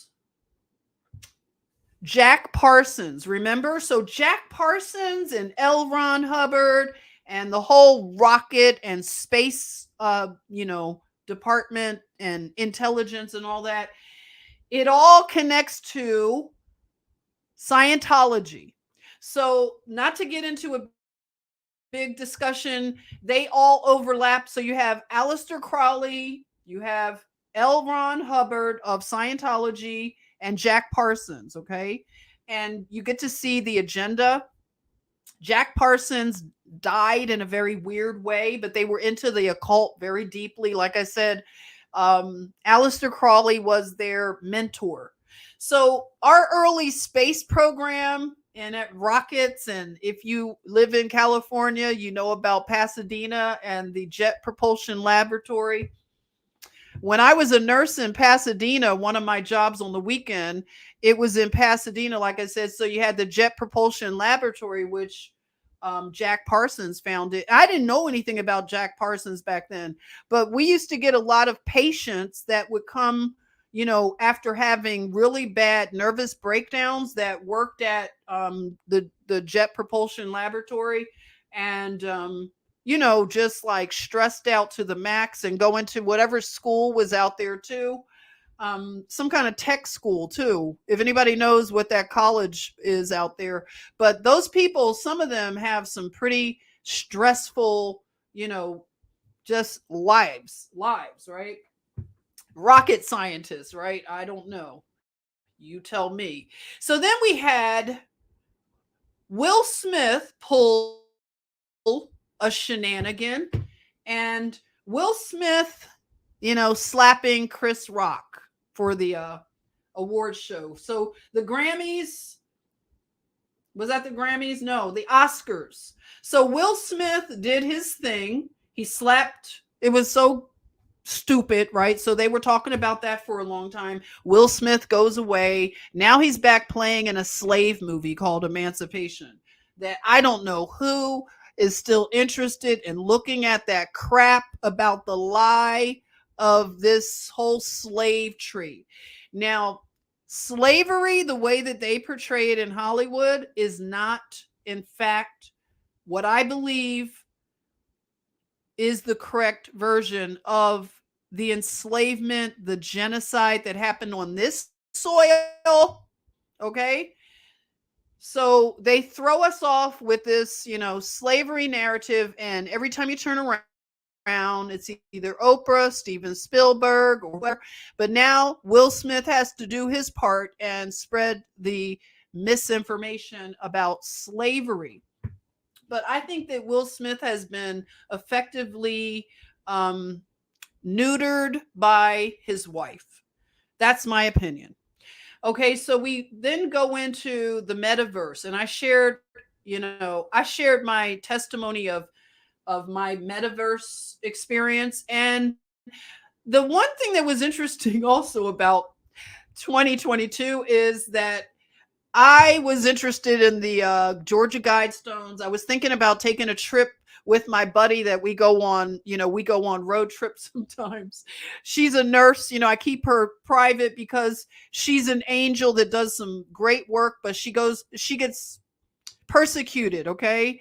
She's hanging in there. So I don't mention her name, but one of my, best friends, nurses, we've taken trips and gone to like Trump rallies. Oops, I didn't mean to say that. Trump rallies. And we've gone, done things. So I was thinking, we were both talking about going over to see the Georgia Guidestones and just seeing what's up, but it just didn't happen. So I called a church because I figured, let me call a church and see what they think about these Georgia Guidestones. What do they look like? I didn't even know how big they were. And I called, and remember I talked to the lady, and I asked the lady, could I record her? And she said, yes. So that's why I shared it with you all. And it was just interesting because she was like, no big deal. People make a big deal out of those stones. And it was so funny, right? She was real sweet. She invited me to come and visit. Maybe I'll go visit her. I don't know. But she just thought that it was just being, blown out of proportion. Right. Okay. So then I asked you all, did you want me to read one of my books that I bought a few years ago, How to Survive Anything? And you said yeah. So I talked about the grid going down. And it's been a lot of fear porn, I have to say, on both sides, right? So by now, I know you all thought you were going to be in a bunker somewhere. You probably ate all of your emergency food. Tell me the truth. Haven't you eaten all of your emergency food? So, people, I don't know. Okay. But if the grid goes down, I know some of you are going through whiteouts and all kinds of things with the snow. And a lot of us are willfully unprepared. That's what I will say. So it is very humbling to know how much we depend on the lizards, okay? So then we have the Kardashians are always on my news feed. Such foolishness. So anyway, went on through and I love this particular one where I took the mud flood journey over to Scotland, right? So the Isle of Tweed, no, is it called Tweed? The Sovereign's Orb and the Weavers of Tweed, the Isles of Scotland. So the Isle of Harris and Lewis, very fascinating. One of the things I loved about the Isle of Harris and Lewis was it was just a kind place to live. You could live off of the land, fishing villages and mushrooms growing everywhere. You could just, put some mushrooms in the skillet and just put a little butter. They had, eggs. People would just share their eggs, put them. They had a box on the side of one of the roads where someone would bring eggs and put them there. And it was just a honor system, So it was just nice to think about living in that way. And I will talk more about that in terms of moving forward. And one of the other things that happened in 2022 was Kevin Samuels died mysteriously. And I do mean mysteriously because I followed this narrative when Kevin Samuels died. If anybody knows or doesn't know about Kevin Samuels, he was a YouTuber. He was YouTube famous, and he was someone who gave advice to women mainly that would call in. And it was, a lot of people have opinions on both sides about Kevin Samuels. Some people felt that he was very cruel, that he did a lot of emotional damage to people. And then some people think that he was a hero. So it just depends on where how you view Kevin Samuels in the lens of history. But Kevin's death was very mysterious. And not to get into the narrative, but it was one of these deaths that we hear about constantly, where once you look into it, it doesn't make sense and they change the story over and over. Well, no different with Kevin Samuels passing.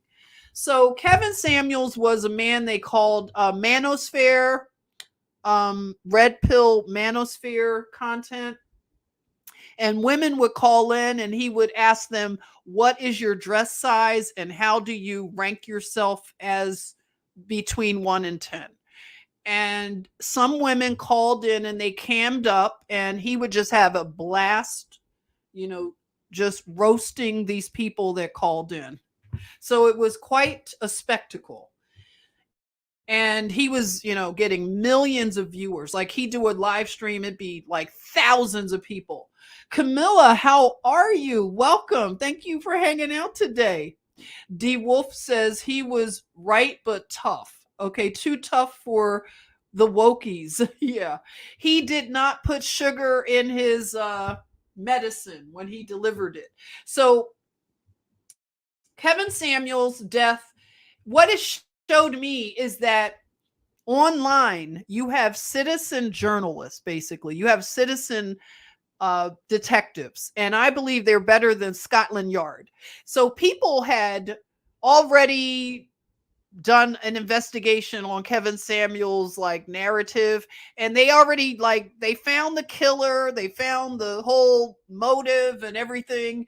It's been very interesting, right? um yeah, Kevin did rather believe successful are allowed to cheat. Yeah, you're right, Joseph.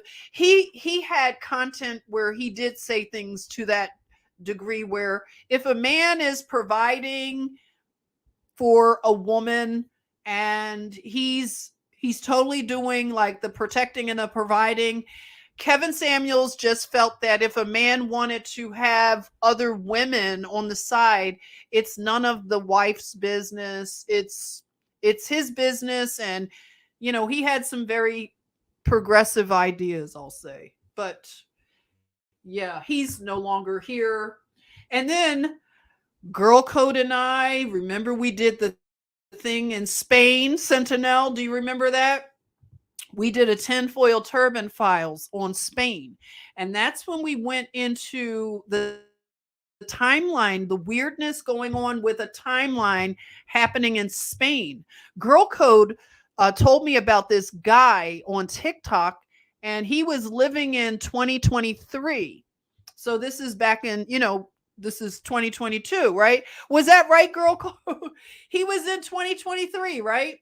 So this was interesting because this time traveler in Spain, I found out that he was a media person. Remember that? It was fascinating. So he had a big media company over there in Spain. And I'd like to circle back to that, Girl Code, see what's going on in Spain with that so-called time traveler. Very interesting stuff. So then we got a little polar Arctic cold there. We got over to the Smoky God, and I learned about the Smoky God just researching the 1800s, and I read the entire book of the Smoky God. Very fascinating. It dealt with giants, and it was Inner Earth Agartha. So that was a very interesting story. Then went over to, the polar regions and the people of the Arctic Circle. And that was very interesting. Oh my goodness, I did a story on the woman. Unfortunately, mental health, the crisis we are facing right now with depression and suicide is very unfortunate. I have my beliefs on how we can remedy this problem, and the further we get away from truth and from what gives people meaning in their life, we're going to see this as a problem. But there is healing and there is good news. And, a lot of us will be a part of bringing this healing and helping the younger people. They really need us to stand for them because they're the ones that are suffering the worst with this. So this young woman, she was a Miss USA and, had everything you would think to make a person happy. Her name was Chesley Christ. And Chesley was a high functioning, high achiever. However, she was depressed, but high functioning. And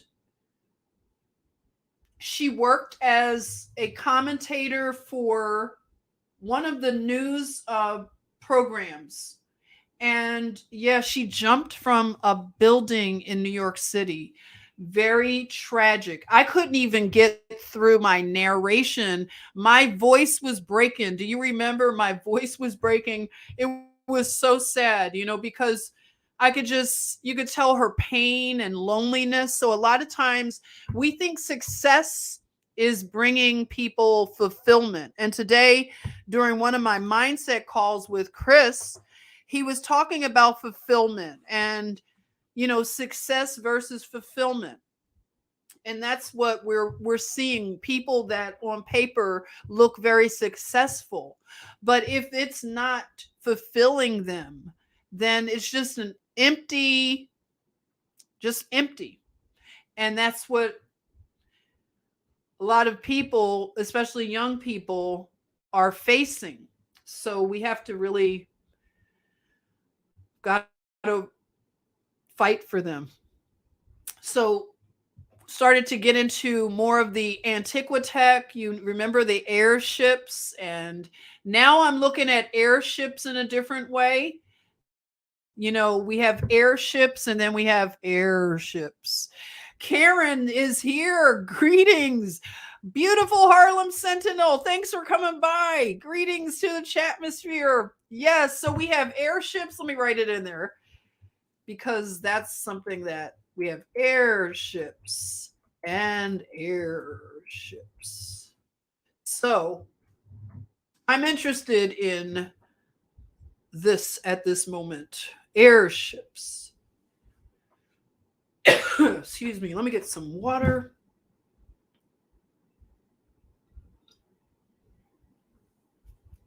So then we get over to robots for grandmas. So they're targeting older people, and they had these assistants, these what really dystopian though. I didn't know about this product, but it's like a robot for your grandma who's lonely. So this was called what is it called?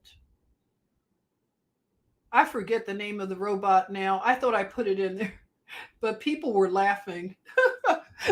Michelle said, I want one in the comments, but this robot is for lonely older people, targeted for them.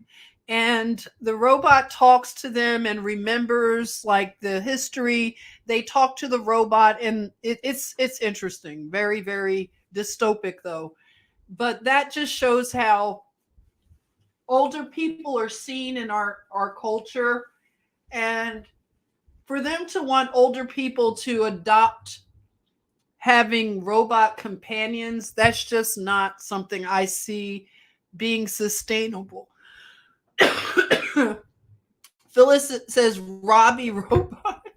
Yeah, and I guess it's like we were conditioned to think about having robots when I think about it with the Jetsons, right? But I never knew they were going to do a robot for grandma. So that was quite weird.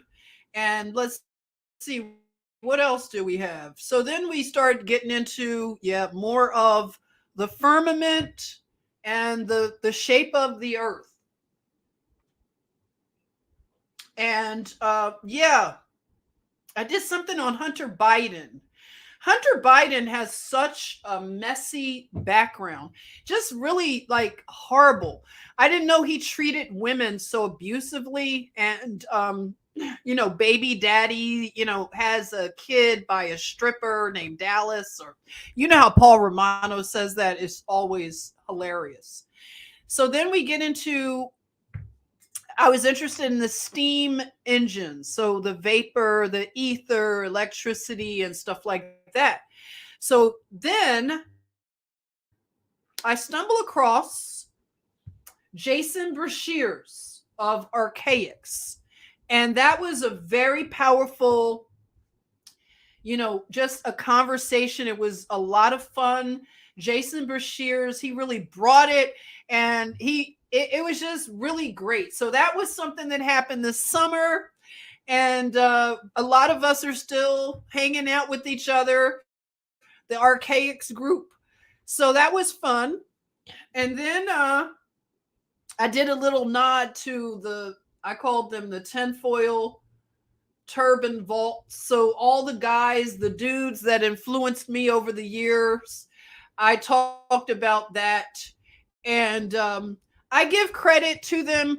I know that people talk about Alex Jones being controlled, controlled opposition, and that could be true. I just wanted to give credit to people that even if it was through misinformation, they woke me up at least and started me researching. So yeah, Alex Jones can be a debatable thing, but I highlighted him. And if you listen to Coast with Art Bell, if you remember him, I even threw in who else? Hal Lindsey, because of the late great Planet Earth, and Carl Sagan, which I definitely don't believe now. He pushes evolution and all kinds of stuff like that. Then you have Richard Pryor. He did a lot of like waking up. You had Paul Mooney. Paul Mooney, amazing with the information. He talked a lot about Hollywood. He was one of the earlier voices telling about the satanic practices in Hollywood. So that would be Paul Mooney. And you know, he was a writer for Richard Pryor. So, and also he was a writer for Dave Chappelle. So we had George Norrie, Alex Jones, David Icke. Had to apologize to David Icke, right? He was right about a lot of stuff. We weren't ready. I wasn't ready for David Icke back in the day. So yeah, I just gave a little nod to them. And just going through.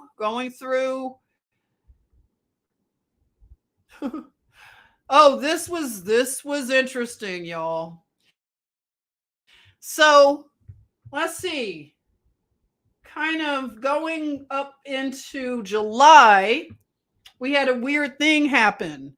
So we had the America's Stonehenge. I said, well, this has happened to what they are calling America's Stonehenge. As janky as that sounds, the Georgia Guidestones have been blasted, and one of the pillars is now rubble, as in Barney rubble.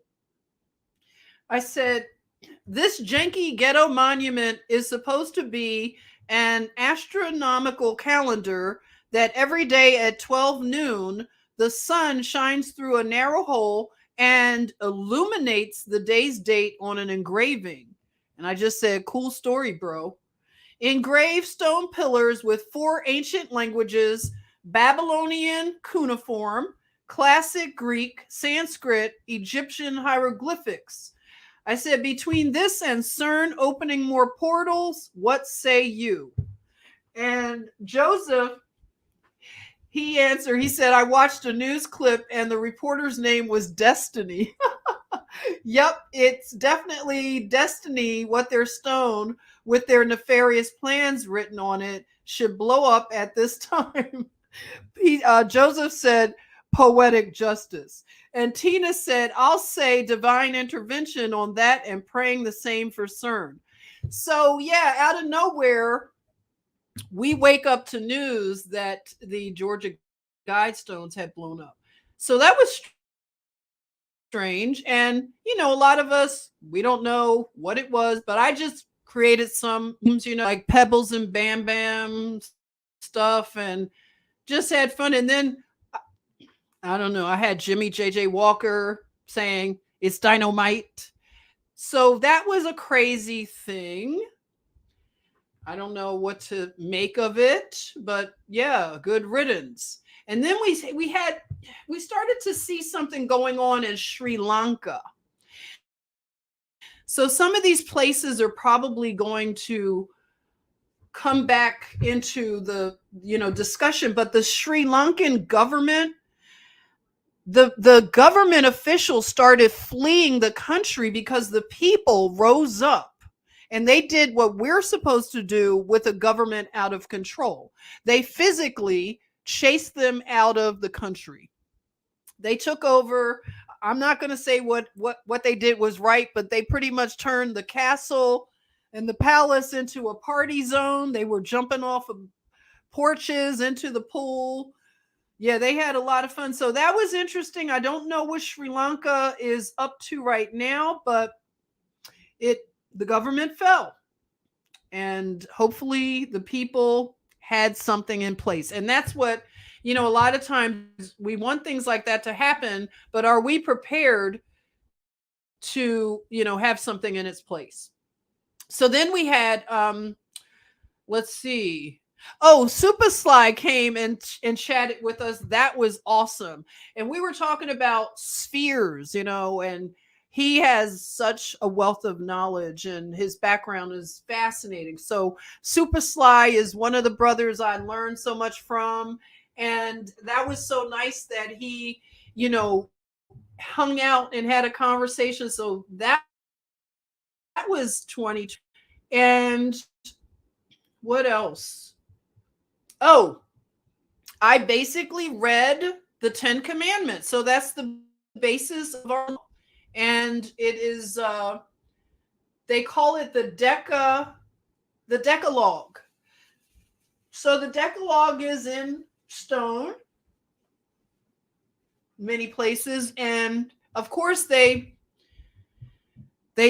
find a problem with having that outside of our courthouses and our schools, and we can see why. This is why we are now experiencing a clown world, is we got away from the foundations of our nation.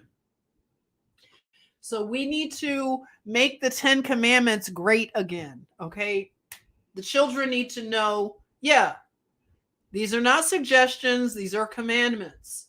And Disney, of course, and the unfortunate thing with children and Disney came up. I stay on the subject of Dr. Timothy Jarrell Cunningham because I'm very disappointed that the Black community, so called, it's just no concern about this man who he did everything in society that you're supposed to do, right? He graduated from Morehouse College, HBCU. He graduated then from Harvard. He was a Navy officer and worked for the CDC. His death is a mystery. This man was a hero, and he was warning us about the pandemic that was about to come, as well as he talked about the injuries with the jabs, the concern that he was seeing with the flu jabs, and some very strange things happening. So I am very disappointed that his name isn't important. His life doesn't matter to the people that they're always talking about Black Lives Mattering. Why doesn't Dr. Timothy Jarrell Cunningham's life matter? Because he's a real American hero. So anyway, I'm going to never stop talking about him.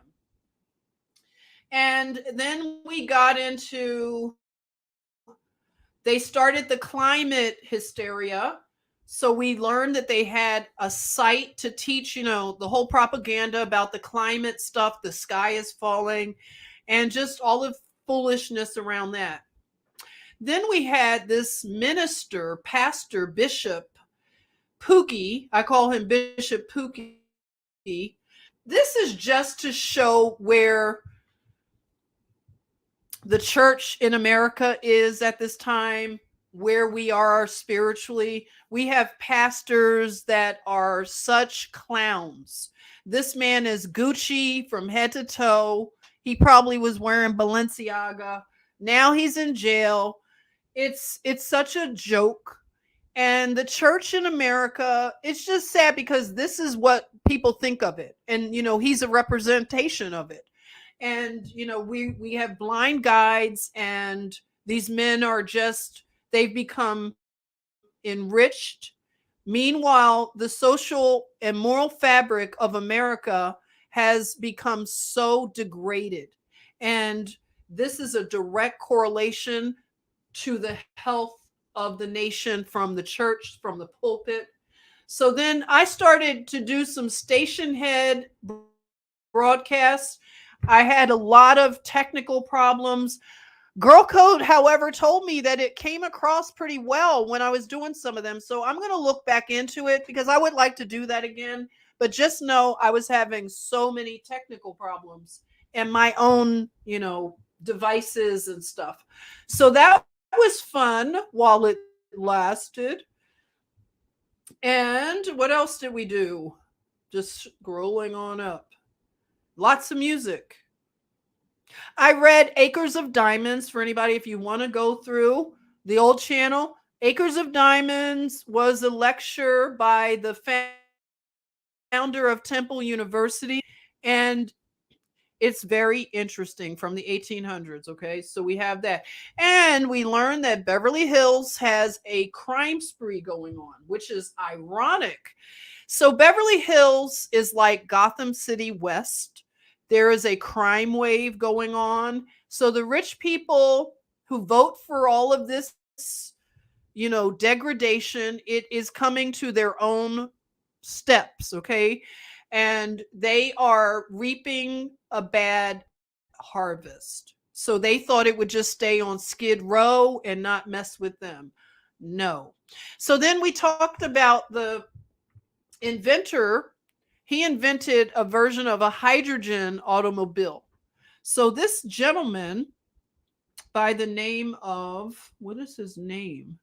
Oh boy. I didn't write his name down.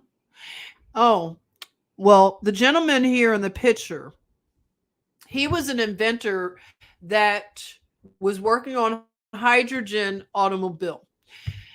What's interesting about the narrative is that he contacted the guy from Shark Tank, the Damon John, and he, I think, went on a few podcasts because he was just really excited about his invention.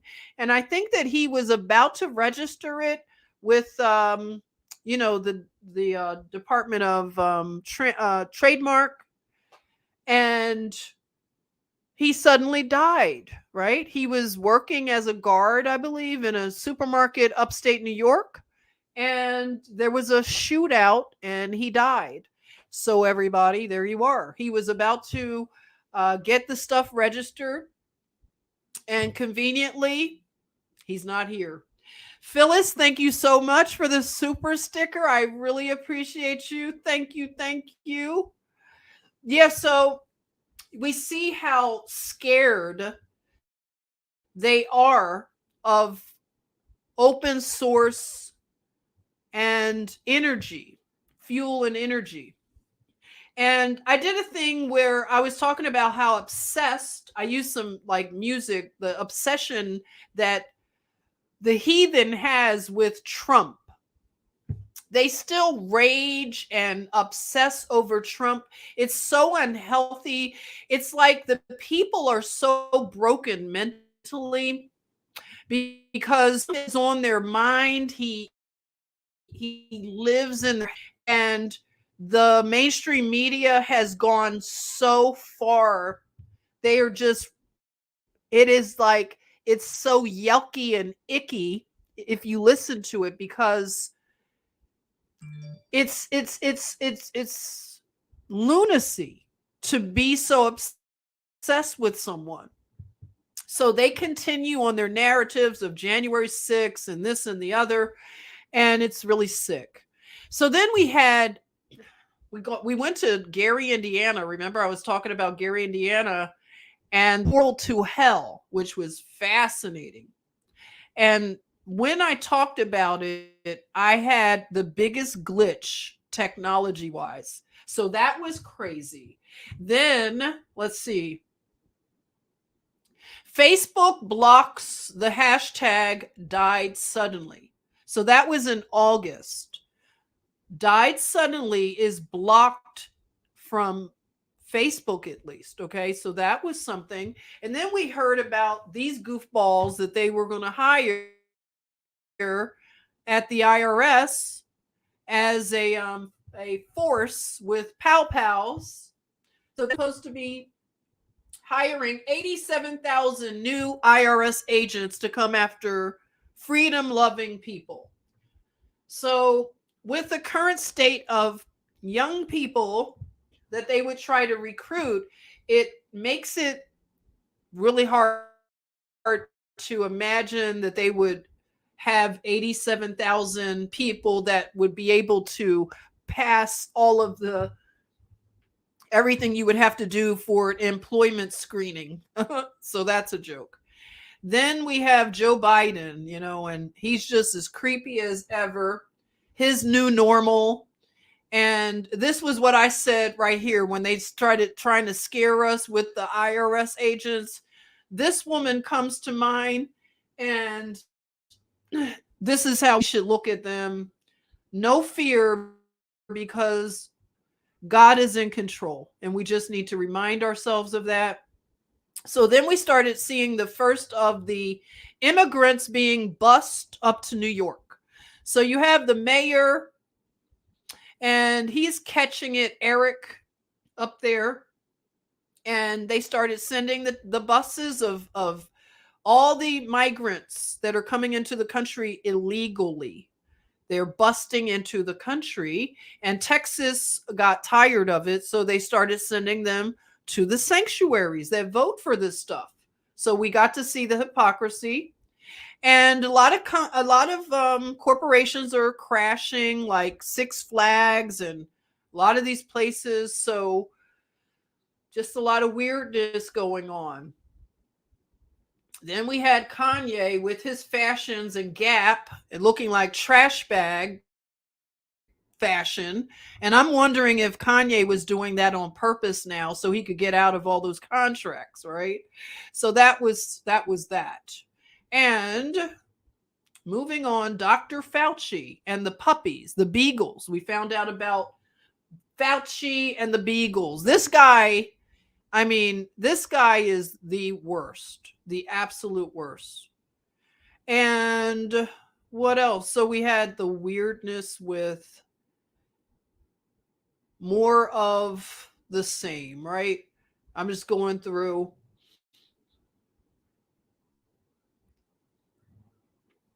The Man in the High Castle, a lot of us started to watch that. Then we had the quiet quitting movement. They talked about how a lot of employees are basically quitting quietly. So we don't have a lot of people that are dialed in to their jobs right now because they're not fulfilling. And basically, people saw how tyrannical things got in 2022. So they're mentally checked out. So it makes you wonder the quality of everything here in a little bit. Now, there was a movie that a foreign filmmaker made about the Hunter Biden laptop. So this came out, and I don't know how much traction, but it was released in September, if you recall. And then Tiffany Haddish and Ari Spears. Now, I want to talk about this because I think it's very important. Tiffany Haddish and Ari Spears, they did some, I guess, skits, as they called it, involving children. And it was horrible. Now, Tiffany Haddish, her star was on the rise. She's a comedian, they say. I don't find her funny. And they tried to say that these skits involving the children were supposed to be comedy. So that was like a real wake-up call to people that didn't necessarily believe maybe that this stuff is happening. So it was pretty shocking. And it shows that people are not going to give a pass to pedophilia. That is not going to be considered a lifestyle alternative. And the people are not going to give any amnesty to pedophiles. And I think they're getting the message pretty loud and clear. But this was an early thing that happened in 2022 where Ari Spears and Tiffany Haddish, I don't know what they're doing right now, but I bet they can't just walk around and get the same kind of treatment that they got. And that's going to happen for people when they are exposed for being pedophiles. They're not going to enjoy society where people are going to celebrate them. They are going to have their head down in shame, if not in jail,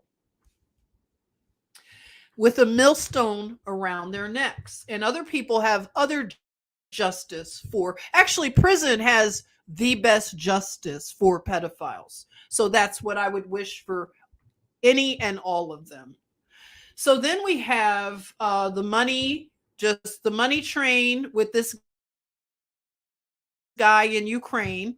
He works with his stilettos and they make it rain on him. So this is what's happening. It's just one big criminal enterprise over in Ukraine. And you still have people that support it.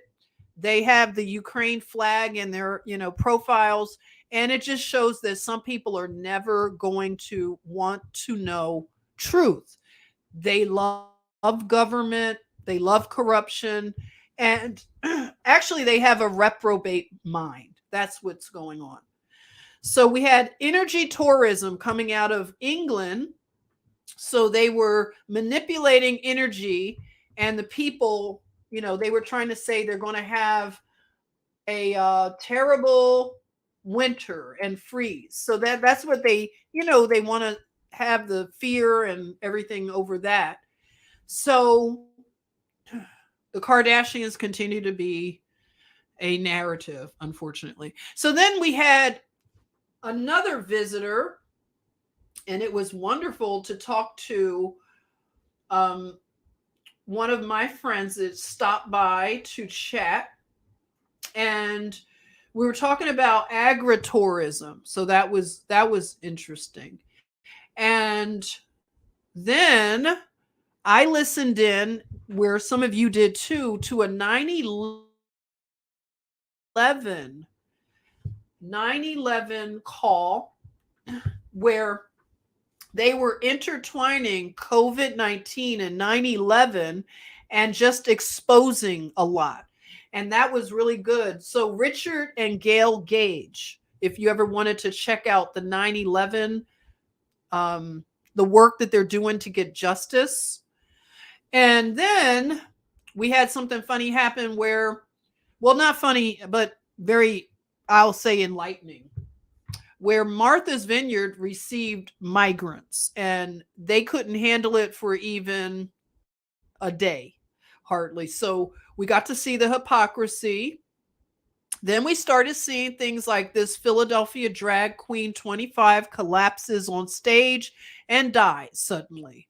So hashtag died suddenly.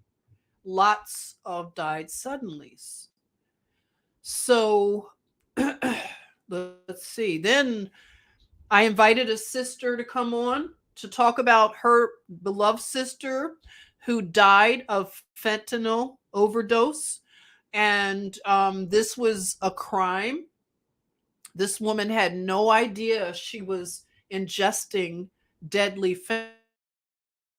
She just needed a pill, and her friend provided her with a pill that had fentanyl, and she died. So this fentanyl that's coming across the open borders doesn't seem to be a problem to the people that have a reprobate mind. So we saw Stacey Abrams. She lost, so she will not be the governor of the state of Georgia. And hopefully she'll go away and go away because she's not wanted. So, like I said, the Book of Enoch, if you wanted to listen in. And again, they're doing a lot of like testing the waters with us. So Capri Sun had an ad in which they, had sexual themes, and they think this is cute and funny again. So this seems to be how the pedophiles test the waters, by saying it's a joke. Oh, this is a joke. And it's not funny, and we're not laughing. So this was something that Capri Sun did, and I wrote them a letter. I shared the template if anybody wanted to use it and also write them. One thing that I do like, I took a poll to see how many people thought this was okay. And I'll tell you this, 93% of you said, no, it's not okay. So my little test was good. I'm glad that this was not okay with you. So coming on up, I observed some of the high holy days. So I shared that, the Feast of Tabernacles, and learning about estate planning and all of that. You all know that I always invite you, if you want to talk about things like that, complimentary consultations still available to you. So you know to hit me up. So we got to see what I called London bridges. A lot of you called London bridges falling down, where we had, the fallout from the, the death of the Queen, right? And we had the woman who stepped up for just a moment leading England, and Liz Truss, she stepped down as quickly as she stepped up. So that was weird. Then we had a nice visitor also. We had the beautiful sister, and Amelia shared her amazing products that she sold. And I love it because either that you support, and it's going to be wonderful for our local economies to support people that are making products. You want to make products yourself. Some things we don't need to depend on the big companies. So then moving up to where we kind of getting closer to now, Elon Musk really shook it up and bought Twitter. So Elon, being a super troll, he came in with a sink and the whole dramatic, theatrics. So he was saying, let that sink in. So he came into Twitter's headquarters in San Francisco, and he's one of the big heads over there. And one of them was Vijaya Gadde, which she has become such a villain. And these are the heathens that do not want free speech for us. And they have been complicit with the FBI and all the alphabet people to work against us. So this is part of the crafty council that the invaders take part in. So then again, Kyrie Irving and the anti-Semitism whole, just psyop, I'll call it, and disinformation and the ADL and all their threats and how they take money away from people if you don't. It's basically extortion, and they have gone too far, and they've turned a lot of people against them. And that's the very truth of it all. Like I said, I was one of the biggest friends to Israel and the people, and what I have witnessed recently this year has turned me completely against. And I mean that. They will never, ever be able to turn me back to them for what I have witnessed. So that was an interesting thing that arose from this. And, just learning some of the things, like when we talk about the Music Trust and Scott Joplin and some of the things that happened to him, horrible crime happened to him, along with people like Sam Cooke. Who else? Like Prince, Michael Jackson, Ye, and we could keep naming more. Okay, Sly and the Family Stone, all of that. So then we come up to people that were fired and lost their job because they take mental bio weapon. So now we're seeing that things are turning around for some people. New York, at least, they offered people to come back to work that they fired, and they were giving back pay.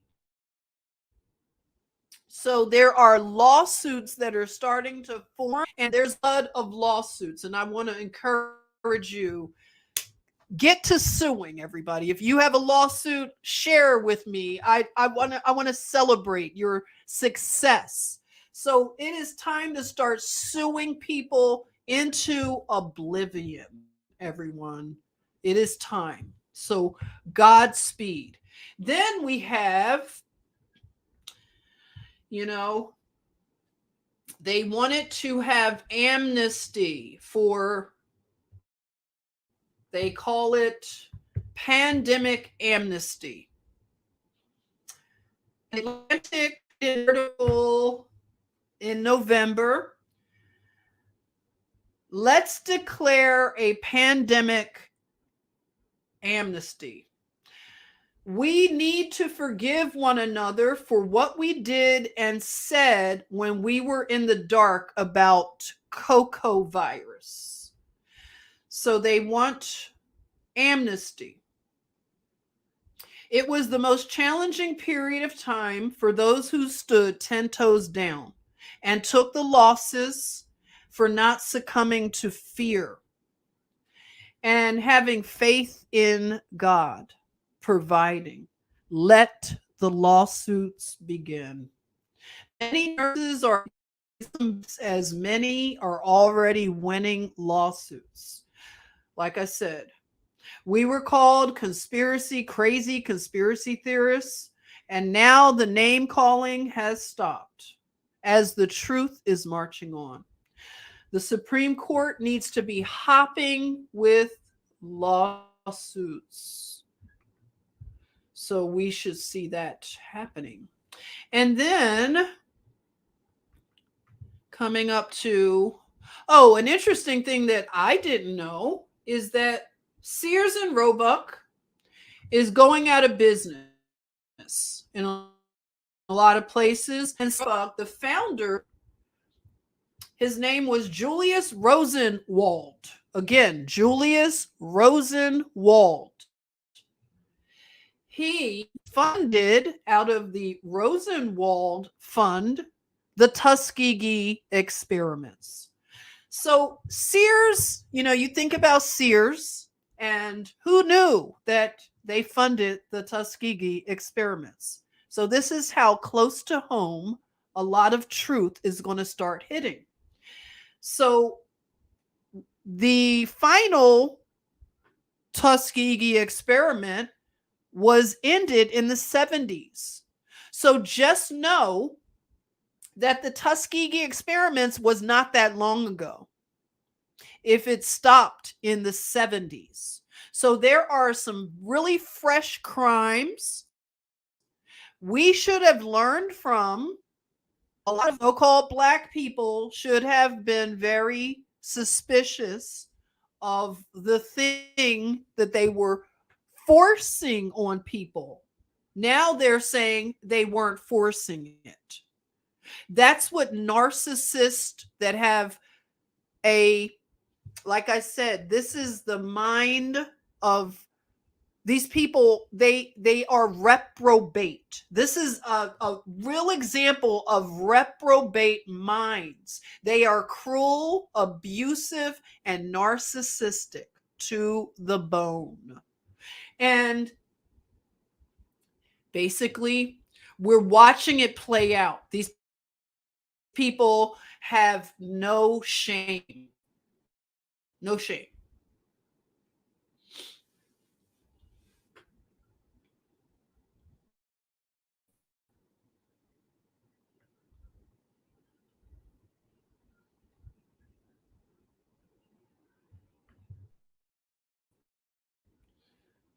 Let me see here.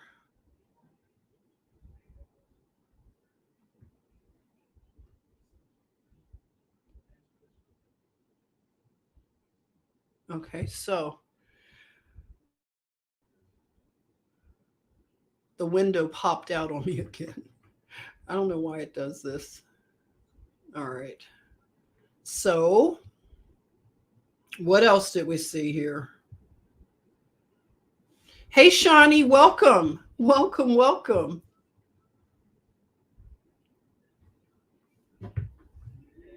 Then, moving on to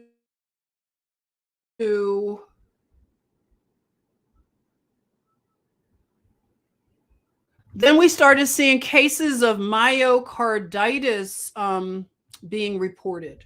So now this is something that unfortunately the fallout and the gaslighting is unreal.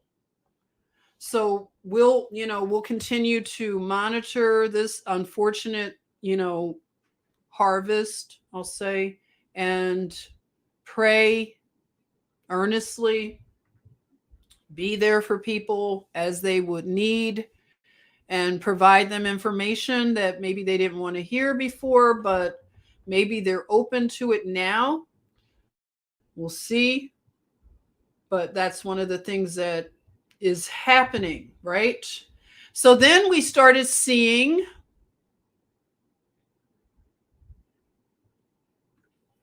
oh, by the way, this case is interesting because it's becoming a cold case. If you've been following the thing with the Shanquella,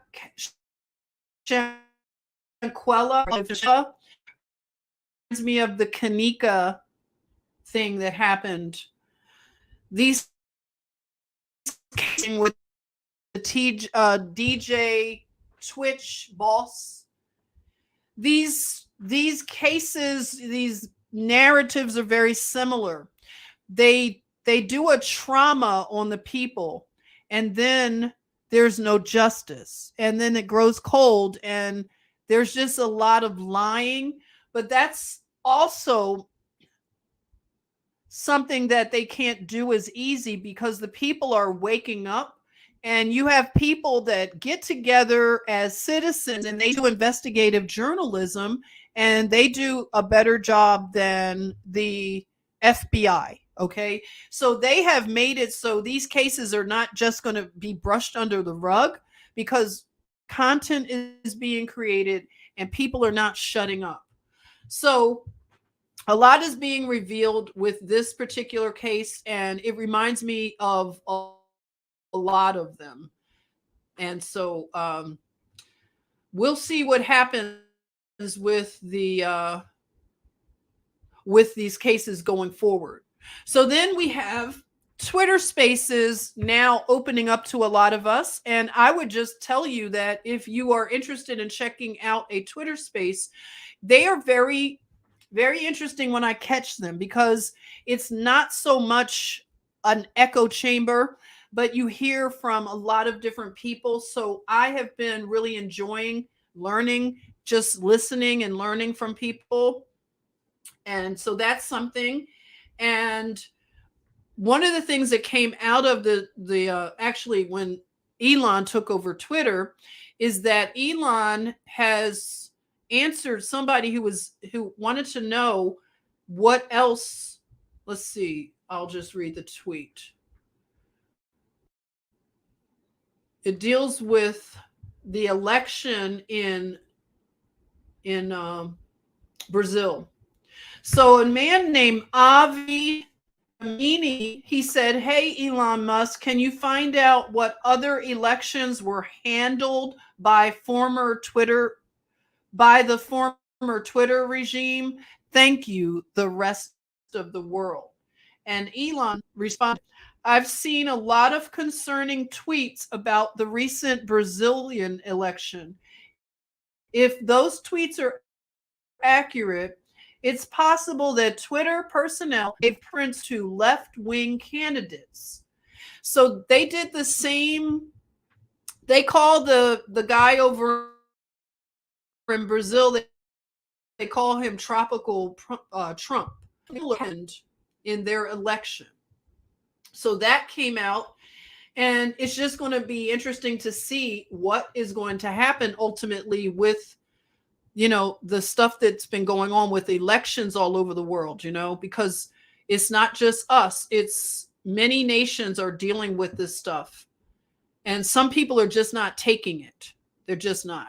So we're going to keep our eyes on Brazil, Sri Lanka, and all of that. So then we had more of Elon Musk and his wanting to go to Mars. Chips in the head. Like I said, I'm not worried about Elon putting no chip in my head. I'm not going to buy into any fear that he's the Antichrist and all that. I'm not, okay? I'm just not. I don't know about you, but I'm not afraid of Elon. So then we see very strange dystopian, controlling and manipulating of children's medicine supplies on our shelves. And we saw it with the baby formula. So it's a lot of sickness that they target children. So then we got to see Elon make a really crazy tweet about his pronouns being prosecute Fauci. So Robert Kennedy Jr. gave him kudos for not, for looking beyond the propaganda. So that was an interesting exchange. And then we had retired Navy SEAL Chris Beck, who came out as trans. He's denouncing it and wanting to detransition because it destroyed his life. And, I wrote this meme here that, I stand by this. And I said, take a mental note of all those having hissy fit tantrums and leaving Twitter as the child pornography on the platform is being exposed and eliminated. So they, got to see them freaking out over that. And, recently I made this connection to Amy Robach and this, distraction going on with her running around with her coworker. Amy was caught on a hot mic by a coworker, and somehow this leaked to Project Veritas. But Amy was talking about Jeffrey Epstein and having all these receipts on Bill Clinton and many people involved in the Epstein Island human trafficking. And I just have a theory that some of this stuff going on with Amy has something to do with this. So, I haven't worked out the theory, but it's just strange how this affair is dominating, the headlines still. Then we had the Gucci heiress, Alexandra Zarini, come out and talk about the abuse that was perpetuated towards her as a child and how her family didn't protect her. But also, this woman knows a lot about the fashion industry and the abuse of children. So we're seeing that fashion is beginning to fall because this is an industry of human trafficking, child abuse, and exploitation. And the various fashion houses under the Caring Group include Gucci. So if you are a fashion person, we're all having to reevaluate our support of things. And one of the main things is fashion. So you can clump fashion in with Hollywood. And it's terrible. So the Caring Group is something to look into, which includes Gucci, Balenciaga, Bottega Veneta, Saint Laurent, and also Alexander McQueen. So a lot of ghoulish behavior. Salma Hayek's husband, a Frenchman, and this stylist that was with the Balenciaga group, very, very disturbing. So another thing that happened that we were asking for, we wanted to know the truth about the assassination of President John F. Kennedy. Now, it's come out, but it came out at a time when a lot of us are weary, we're distracted, and I don't know how you feel. Now we know the truth. The CIA assassinated President John F. Kennedy. Now that we know that, what is it going to do? What's it going to change? Do you feel good about the fact that now we know it's been confirmed? No need to call people conspiracy theorists. But also at the same time, President Kennedy, he promised, okay, let me just read my post.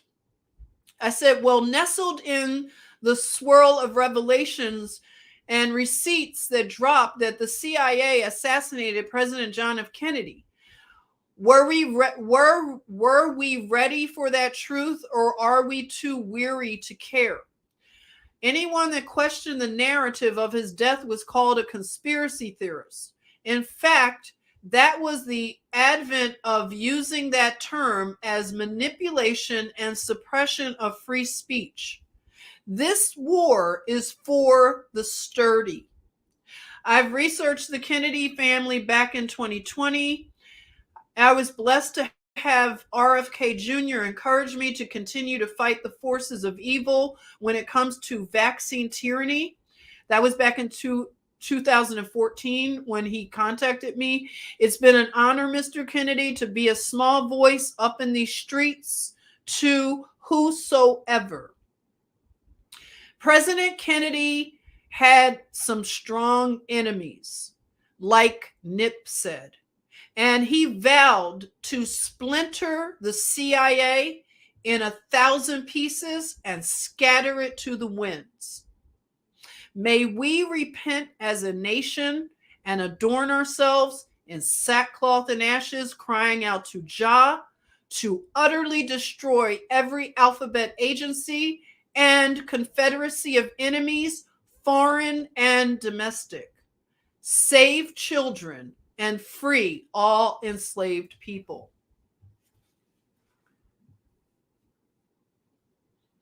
So another thing is that there was something strange that happened in Italy with a float, and I shared it on we talked about it. We had this already. So this is just a review. So we had the weird Statue of Liberty thing. It was weird, and it made me wonder what is going on with the imagery here and the messaging. And Kanita was a guest, and she shared some ideas that going on. You have the influencer flu. You have influencers that are dropping like flies, as Paul says, and it's either suicide or hashtag died suddenly. So we're seeing that happening. It made me circle back to Wendy Williams again when she did the falling down as the Statue of Liberty. Very interesting, just looking at what's happened to her life. And you just, all these people just look like actors, of course, and they're just pulling off these roles, these psyops or whatever. And then we had the Statue of Liberty coin. I shared what happened in 1792, all the things that happened in that year. I want to have these noble conversations with, we're creating a roundtable discussion, and we'll share that soon. So that has been 2022 in a little bit of a wrap up.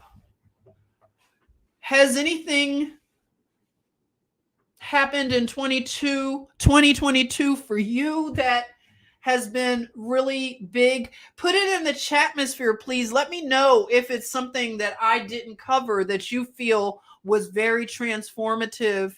Let me know. What's up, Juan? How you doing, Juan? What's up? Belinda, I haven't seen you in a while. Welcome. That was, yeah, okay. I hear you.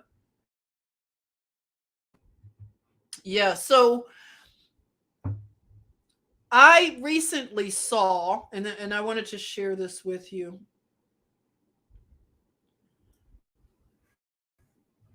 Okay, hey there. I wanted to share a little bit of Paul Romano before I end this live stream. This has been a long live stream, but it was something, like I said, Paul Romano, he helps distill a lot of these truths in a funny way, and I just appreciate it a lot. And let's see.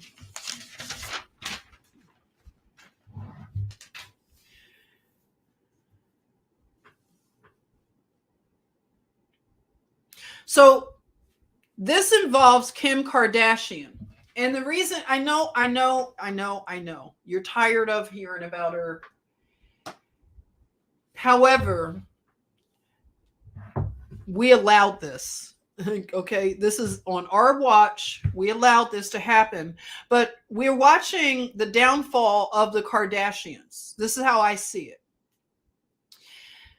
The other day, Kim Kardashian did an interview on Angie Martinez, her podcast. If you know Angie Martinez, she's a big radio personality out of New York. And she's been around, she's very just well known in the industry. So Angie did this interview where she went out to California, or maybe that's where Angie lives. I'm just assuming she was in New York. But anyway, she was in Kim Kardashian's office, and she conducted an interview. So Paul Romano talked about it a bit. And the part that I want to show you is that when you think about a media machine, I heard that the Kardashians had a powerful media machine, but I don't think I really truly understood. And that's why I want to show you the grasp, the reach of this family. And how did this happen? Because this is a family who basically, they're like Valley girls. I might sound like a Valley girl, but they talk, like the Valley girl. If you're old enough to know the Valley girl reference, the Valley out in California, the people that live in the Valley, they have this affectation, they talk in a certain way, like the Kardashians. So this is like how Paul said, like this Valley girl, basically, she found a way to monetize. Her and her mother plotted to monetize a pornography tape. They call it a sex tape, but this is pornography. And her mother, was a part of this. And it's something that just is unthinkable. But yeah, Bruce was a humiliation. That's interesting. Yeah, all the men that are surrounded, that surround these women and what happens to them. But these are spells, the Kardashians, who I think Ray J said that Kim Kardashian she represents everything that's wrong in our society. Now, she took the body of a Black woman, basically, the butt, the derriere, and turned that into just a tool, something that she can take, and she could take it off, she could put it on like it's a costume. And that's why she's been accused of cultural appropriation and everything over the years. I don't get too much into that because I know people have opinions on both sides, but I'll just say that I know that the plastic surgery, the whole the trend, Kim Kardashian has been a very negative effect. Like, she's brought a negativity to our society. A lot of women, and young women especially, they suffer behind what this family has done to beauty standards. And the thing is that this woman, Kim Kardashian, she wanted to be famous. Like, it did any way, anything she had to do, she just wanted fame and fortune. And that in itself is going to create a problem, because anything that she creates and puts out into our society is going to be trash. It's going to be toxic and negative, because she did not want to serve society. She didn't want to create something that would elevate society. She didn't want to create art or literature or anything that would elevate the consciousness. But she wanted people to look at a derriere and to be attracted to the behind. And, everything about the hourglass shape of a body. But it's based on, and let's be truthful, it's based on the body of the Negro woman. And if you didn't know, Kim Kardashian and her family have stolen a lot from Black women, like small companies, like Black women who create fashions and they're just small on Instagram doing, little business. They have bought the clothing and basically copied it just verbatim and sold it. And they've done this so many times. They stay in court. They have powerful lawyers. They intimidate people. This is a very wicked family. And I didn't know just the extent of their wickedness, but it's something that they have to be stopped. I mean, this, I believe, is the downfall. I said the downfall of the Babylonian 304 gold digger. So if gold digging was a thing to aspire to and being a Babylonian 304, this is not the age and the day to do this. So Kim Kardashian will serve as the blueprint and also a cautionary tale, because she doesn't get to ride off into the sunset and live a comfortable life because she has done negative things. And she did this interview with Angie Martinez as a way to damage control her brand, because this Balenciaga thing is not going away. It's not. So I see it as the spells are breaking and the jig is up, and we are waking up to the things that they are doing. I looked at the comment section, and Angie Martinez is on her podcast, and a lot of people still worship the Kardashians and they could do no wrong. And they felt sorry for Kim because what she does is she does this. She cries. So her crying, and it's done on, like, I don't know, she just does it on cue. And it's worked for her. And I don't know. It seems that it's not working. It's not going to work anymore, the crying. So I want to play, like I said, this little clip from Paul Romano, and it'll give you an idea of their media power, unbelievable media power. So media is something that we have to reevaluate, and there should never be a family that has this kind of power. So I'm going to play this. I think I set it up for us. Thank you for joining. If you've been hanging out this long, I didn't know I'd be talking this long, but it is a wrap up. So shout out to Paul Romano. Thank you for always teaching and entertaining us.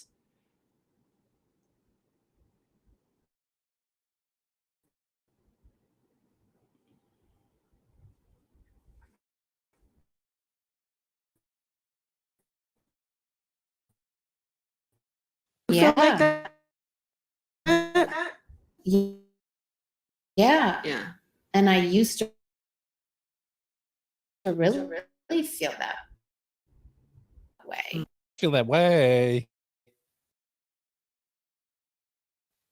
I mean, I feel like a little bit of separation. Separation.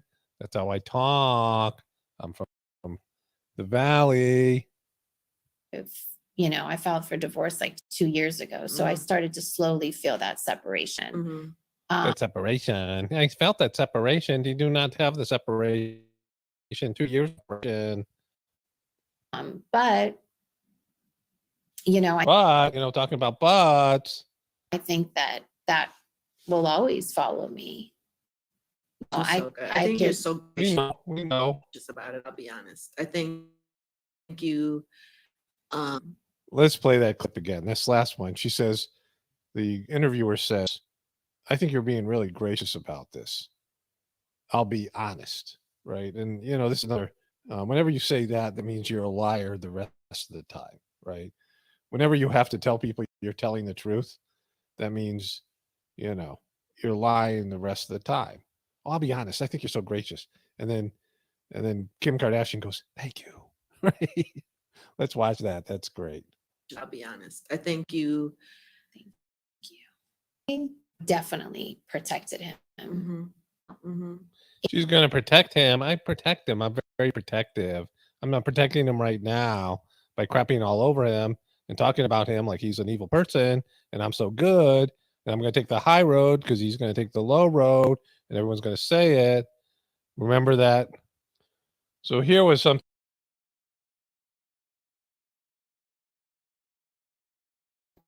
taking the high road in co-parenting. There's nothing that's a fact. And this is from Kim Kardashian says she tries to take the high. So she's taken the high E Online, Rolling Stone, In Style, USA Magazine, Cosmopolitan Media, and about pretending news, Fox News, Yahoo. This was something else I covered. She did an interview with Ellen, and everyone's talking about how this was the bumper sticker. I mean, the bumper sticker mentality.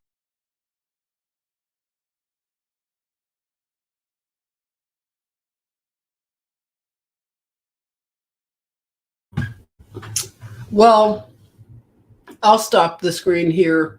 And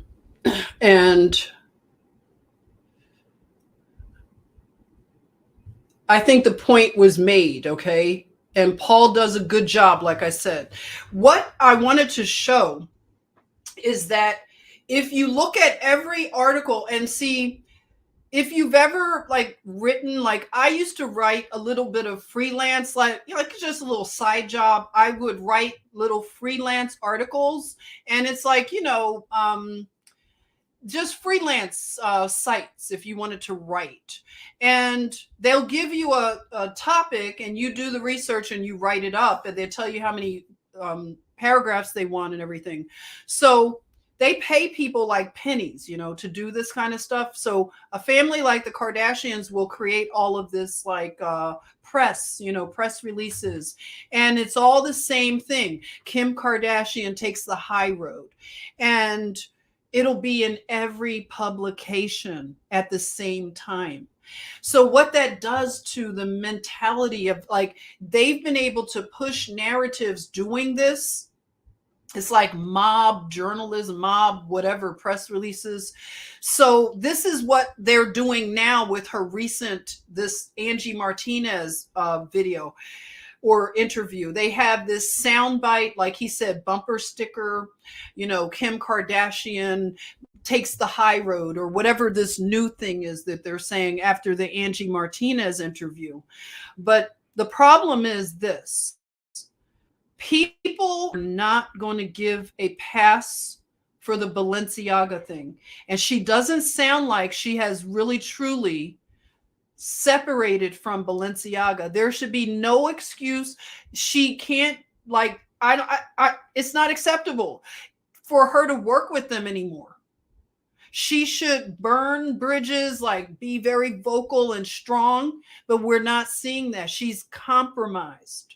She gave a very soft, if they clean it up. No, they can't clean that up because they knew what they were doing. And she tried to feign ignorance, I didn't know they were doing. She knows before we know things. How would she not know that? And she's the representative of this fashion line. She tried to say, well, I wasn't in the campaign. It doesn't matter, Kim. Her own daughter was in a GIMP mask for Paris Fashion Week. So this is a family that they've been able to gaslight, but now it's the spells are breaking. And the whole media machine, people don't trust media anymore. They trust the everyday citizen journalist to at least have the courage to talk about things that are not mainstream, to have the courage to look into something and to denounce child exploitation and abuse. There's no room for it. Not any room at all. So Kim Kardashian is going to see a downfall because she has time, though. She does have time. Maybe she might see the light and do the right thing. We could only hope. But she has to be very, I mean, it can't be any compromise with this. Because this is horrible, what has happened and what has been revealed about the fashion industry. It needs to be denounced. It needs to all fall down. All of it. So somebody said TikTok has more truth. Exactly. TikTok has more truth, right? So I know it's a Jeannie's thing, but someone says she's got bills to pay. Yeah, she's got a lot of bills to pay. That type of lifestyle, it requires a lot of upkeep.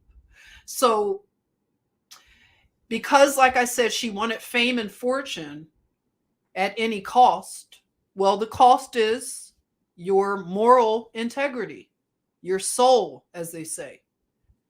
And if money is that important, as they say it says in the scripture, their money will be evaporated in a moment. Those people that are high in the world with the wealth that looks like it can never go anywhere, it will be gone in a minute. In a minute. So they have a short time that they get to enjoy it. It's all for a short time.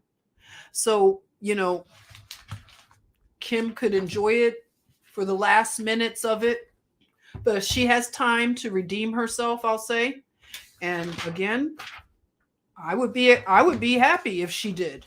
I would celebrate her if she turned around and repented for this stuff and became a force and a voice for honor and for decency. So we'll see. And guess that's what I wanted to share for now. I will be doing more live streams because there's some stuff I wanted to share that I won't do it here because we've been going for a while. So let me see what you all are. Yeah, eternity is a long time. It really is. DeWolf says, nah, she a confirmed witch. She's not repenting. Yeah, I know a lot of people think that. I think I'm just a sucker, right? I just hold out hope for people. I'm like, come on, Kim. Come on, you can do it. We'll see. We will see. But let's see. What else? That's it for now. 2022. What do you think? What do you say about it? Did I miss anything?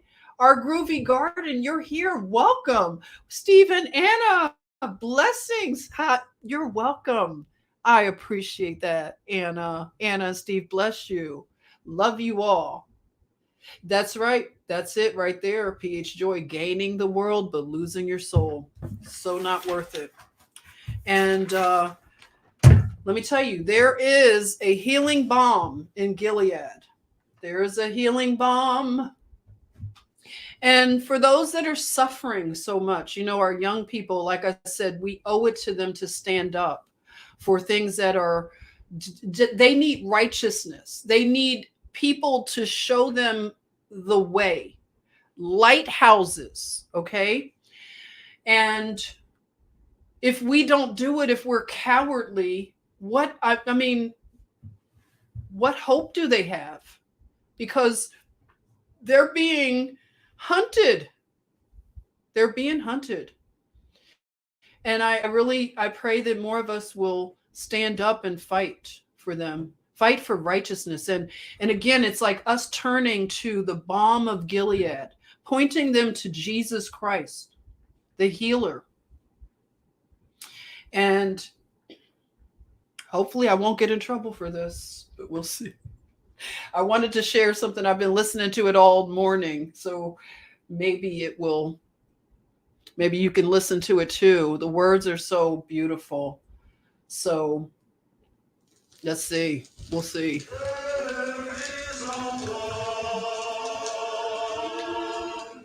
There is a balm in Gilead.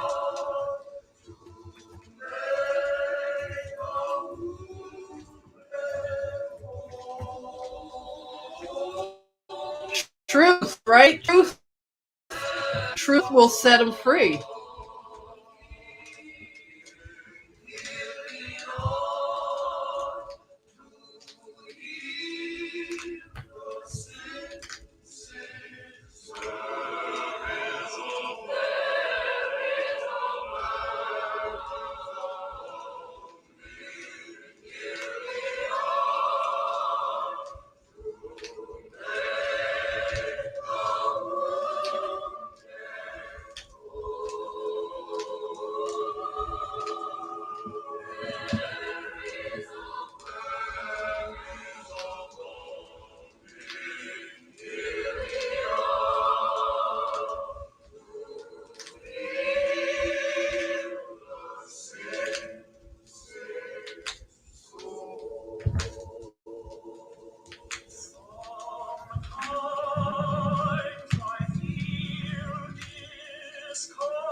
So I'm glad you enjoyed that. Powerful, right? I've been listening to it all day, all morning.